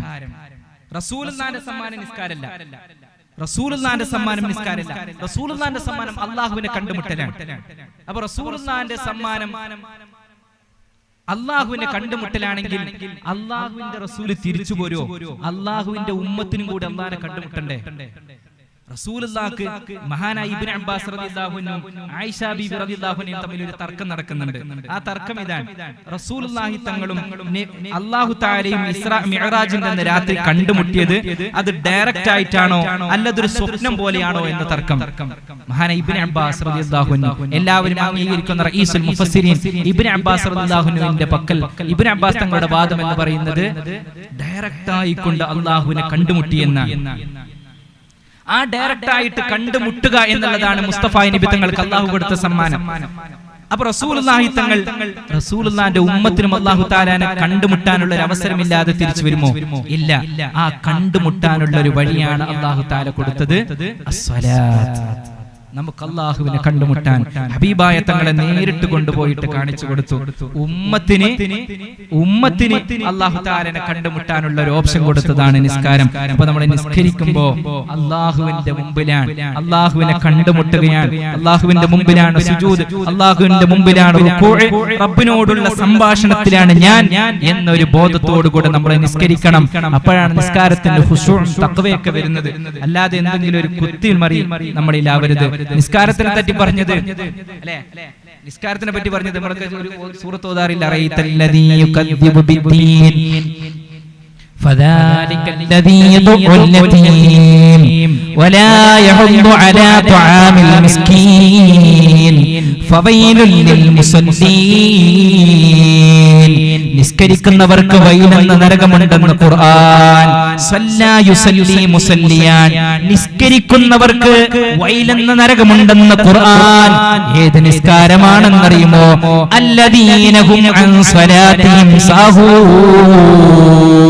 ആ അശ്രദ്ധയാളുക്കളായിട്ട് തോന്നുമ്പോ ചൊല്ലി തോന്നുമ്പോ നിസ്കരിക്കുക, തോന്നിയതുപോലെ നിസ്കരിക്കുക. ആ നിസ്കരിക്കുന്നവനിക്ക് നരകമുണ്ടെന്ന് ഏതാ? ഖുർആൻ. നിസ്കരിക്കുന്ന ആൾക്ക് രക്ഷയില്ല, നിസ്കരിക്കുന്നയാൾക്കും നരകമുണ്ടെന്ന് പറഞ്ഞത് ഖുർആനാണ്. ഇവിടെ മാത്രമല്ല, മറ്റൊരു സ്ഥലത്തിലും നിസ്കരിക്കുന്നയാൾക്ക് നരകമുണ്ടെന്ന് അല്ലാഹുവിന്റെ ഖുർആൻ പറഞ്ഞിട്ടുണ്ട്. അവിടെയൊക്കെ പറഞ്ഞത് അല്ലദീനഹും അൻ സ്വലാത്തിഹിം സാഹൂൻ, അശ്രദ്ധയാലുക്കളായിട്ട് നിസ്കരിക്കുന്നവരാണെന്ന് ഖുർആൻ. എന്താ ഈ അശ്രദ്ധ? എന്താ ഈ അശ്രദ്ധ? അശ്രദ്ധ രണ്ട് നിലക്കാണ് ഈ സാഹൂന പറഞ്ഞത്. ഒന്ന്, തോന്നുമ്പോ നിസ്കരിക്കാം. ദുഹർ ഉണ്ടാവും, അസ്ർ ഉണ്ടാവില്ല, അസ്ർ ഉണ്ടാവും, മഗ്രിബ് ഉണ്ടാവില്ല. ഇന്ന് മഗ്രിബ് നിസ്കരിച്ചാൽ നാളെ മഗ്രിബ് നിസ്കരിക്കൂല. ഇന്ന് ദുഹർ ഉണ്ടാവും, സുബഹി ഉണ്ടാവില്ല. ഇങ്ങനെ തോന്നുന്നത് നിസ്കരിക്കുക, അതാണ് സാഹൂൻ. അവനിക്ക് വൈലെന്ന നരകമുണ്ട്. മറ്റൊന്ന് കുത്തിമറിയലേ ഉള്ളൂ. അതിന്റെ വുജൂബാത്തുകളില്ല, അതിന് വേണ്ട പരിഗണന കൊടുക്കുന്നില്ല, ഖുശൂ ഇല്ല. ഇങ്ങനെ തോന്നിയതുപോലെ നിസ്കരിക്കുക, ഇവർക്കാണ് വൈലെന്ന നരകമുണ്ടെന്ന് വിശുദ്ധ ഖുർആൻ. ഇനി എങ്ങനെയാ നിസ്കരിക്കേണ്ടത്? അല്ലദീന യുഖീമൂനസ് സ്വലാത്ത്. ഖുർആനിൽ മുഅ്മിനീങ്ങളെ വിശേഷണം എണ്ണി പറയുന്നിടത്ത് അല്ലദീന യുഖീമൂനസ് സ്വലാത്ത്, നിസ്കാരത്തെ നിലനിർത്തുന്നവർ എന്നാണ് പറഞ്ഞത്. നിസ്കരിക്കുന്നവരെന്നല്ല, നിസ്കരിക്കുന്നവർക്ക് നരകാൻ. ഈ ലോക്കൽ തട്ടിപ്പ് നിസ്കാരം നിസ്കരിക്കുന്നവർക്ക് നരകാൻ. യുഖീമൂനസ് സ്വലാത്ത്, ഇഖാമത്തുസ് സ്വലാത്ത്, നിസ്കാരത്തെ നിലനിർത്തുന്നവരാകണം. എന്ന് വെച്ചാൽ നിസ്കാരത്തിന് ഒരു പോരായ്മയും വരാത്ത കോലത്തിൽ വളരെ വൃത്തിയായി കൊണ്ട് നിസ്കരിക്കുന്നവരാകണം. അങ്ങനെ നിസ്കരിക്കുന്നവർക്കാണ് അല്ലാഹു തആലയുടെ സ്വർഗ്ഗമുള്ളത്, അവന്റെ വിജയമുള്ളത്. അല്ലാതെ തോന്നിയ പോലെ നിസ്കരിക്കുന്നവർക്ക് അല്ലാഹു തആലയുടെ വിജയം ഉണ്ടാവുകയില്ല. അതുകൊണ്ട് മുഅ്മിനീങ്ങളെ, നിസ്കാരം എന്നുള്ളത് അല്ലാഹു തആല അവന്റെ അടിമകൾക്ക് അല്ലാഹുവിനോടൊരു ഇന്ററാക്ഷൻ നടത്താൻ, സംഭാഷണം നടത്താൻ, അവനെ കണ്ടുമുട്ടാനുള്ള ഒരു അവസരം ഹബീബായ തങ്ങൾക്ക് നേരിട്ട് കൊടുത്തപ്പോൾ അടിമകളായ നമുക്ക് അല്ലാഹു തആല ഒരു അവസരം ഒരുക്കി തന്നതാണ്. അല്ലാഹുവിനോട് സംഭാഷണം നടത്താൻ അത് മനസ്സിലാക്കുകയും അതിനനുസരിച്ച് നമ്മൾ നിൽക്കുകയും വേണം. കൂട്ടുകൂടിയിട്ട് നമ്മൾ നശിച്ചു പോകരുത്. നമ്മുടെ യോജിച്ചതല്ലാത്തവരോട് ഗീബത്ത് പറയാൻ ഒരുപാട് ആൾക്കാരുണ്ടാവും, മോശം പറയാൻ ഒരുപാട് ആൾക്കാരുണ്ടാകും. പക്ഷേ ഖിയാമത്ത് നാളിൽ എന്റെ കൂട്ടുകാരനെ കൊണ്ട് ഞാൻ നശിച്ചു പോയി എന്ന് പറയരുത്. ഖുർആനിൽ ഒരിടത്ത് പറയുന്നുണ്ട്, വയൗമ യഉദ്ദു ദാലിമു അലാ യദൈഹി. ഇങ്ങനെ പരാജയപ്പെട്ടവർ, ദുൽമ ചെയ്തവർ, ഗീബത്ത് പറഞ്ഞ് ഹസദ് ഉണ്ടാക്കിയിട്ട് ഫിത്ന ഉണ്ടാക്കിയിട്ട് നടന്നവർ വിരല് കടിച്ചുകൊണ്ട് പറയുമത്രേ, യാ വൈലതാ ലൈതനി ലം അത്തഖിദ ഫുലാനൻ ഖലീലാ. അല്ലാഹുവേ, എന്തൊരു നാശമാണിത്. ലൈതനി ലം അത്തഖിദ ഫുലാനൻ ഖലീലാ. ഇന്നയാളെ ഞാൻ സഹോദരനാക്കിയില്ലായിരുന്നുവെങ്കിൽ ഞാൻ 5 വക്ത് നിസ്കരിക്കുമായിരുന്നു. ഇന്നയാളെ കൂടെ ഞാൻ കല്യാണത്തിന് പോയില്ലായിരുന്നുവെങ്കിൽ ഞാൻ നിസ്കരിക്കുന്ന ആളാകുമായിരുന്നു. ഇവന്റെ കൂടെ ഇരുന്നിട്ടാണ് ഞാൻ അങ്ങാടിയിൽ ഗീബത്ത് പറയാൻ തുടങ്ങിയത്. ഇവരെ കൂടെ കൂട്ടുകൂടിയിട്ടാണ് ഞാൻ തെമ്മാടിത്തരങ്ങൾ പറയാൻ തുടങ്ങിയത്. എന്നിങ്ങനെ സ്വന്തം സഹോദരനെ, സ്വന്തം കൂട്ടുകാരനെ കുറ്റപ്പെടുത്തിക്കൊണ്ട് ഖിയാമത്ത് നാളിൽ പറയുമെന്ന് ഖുർആൻ.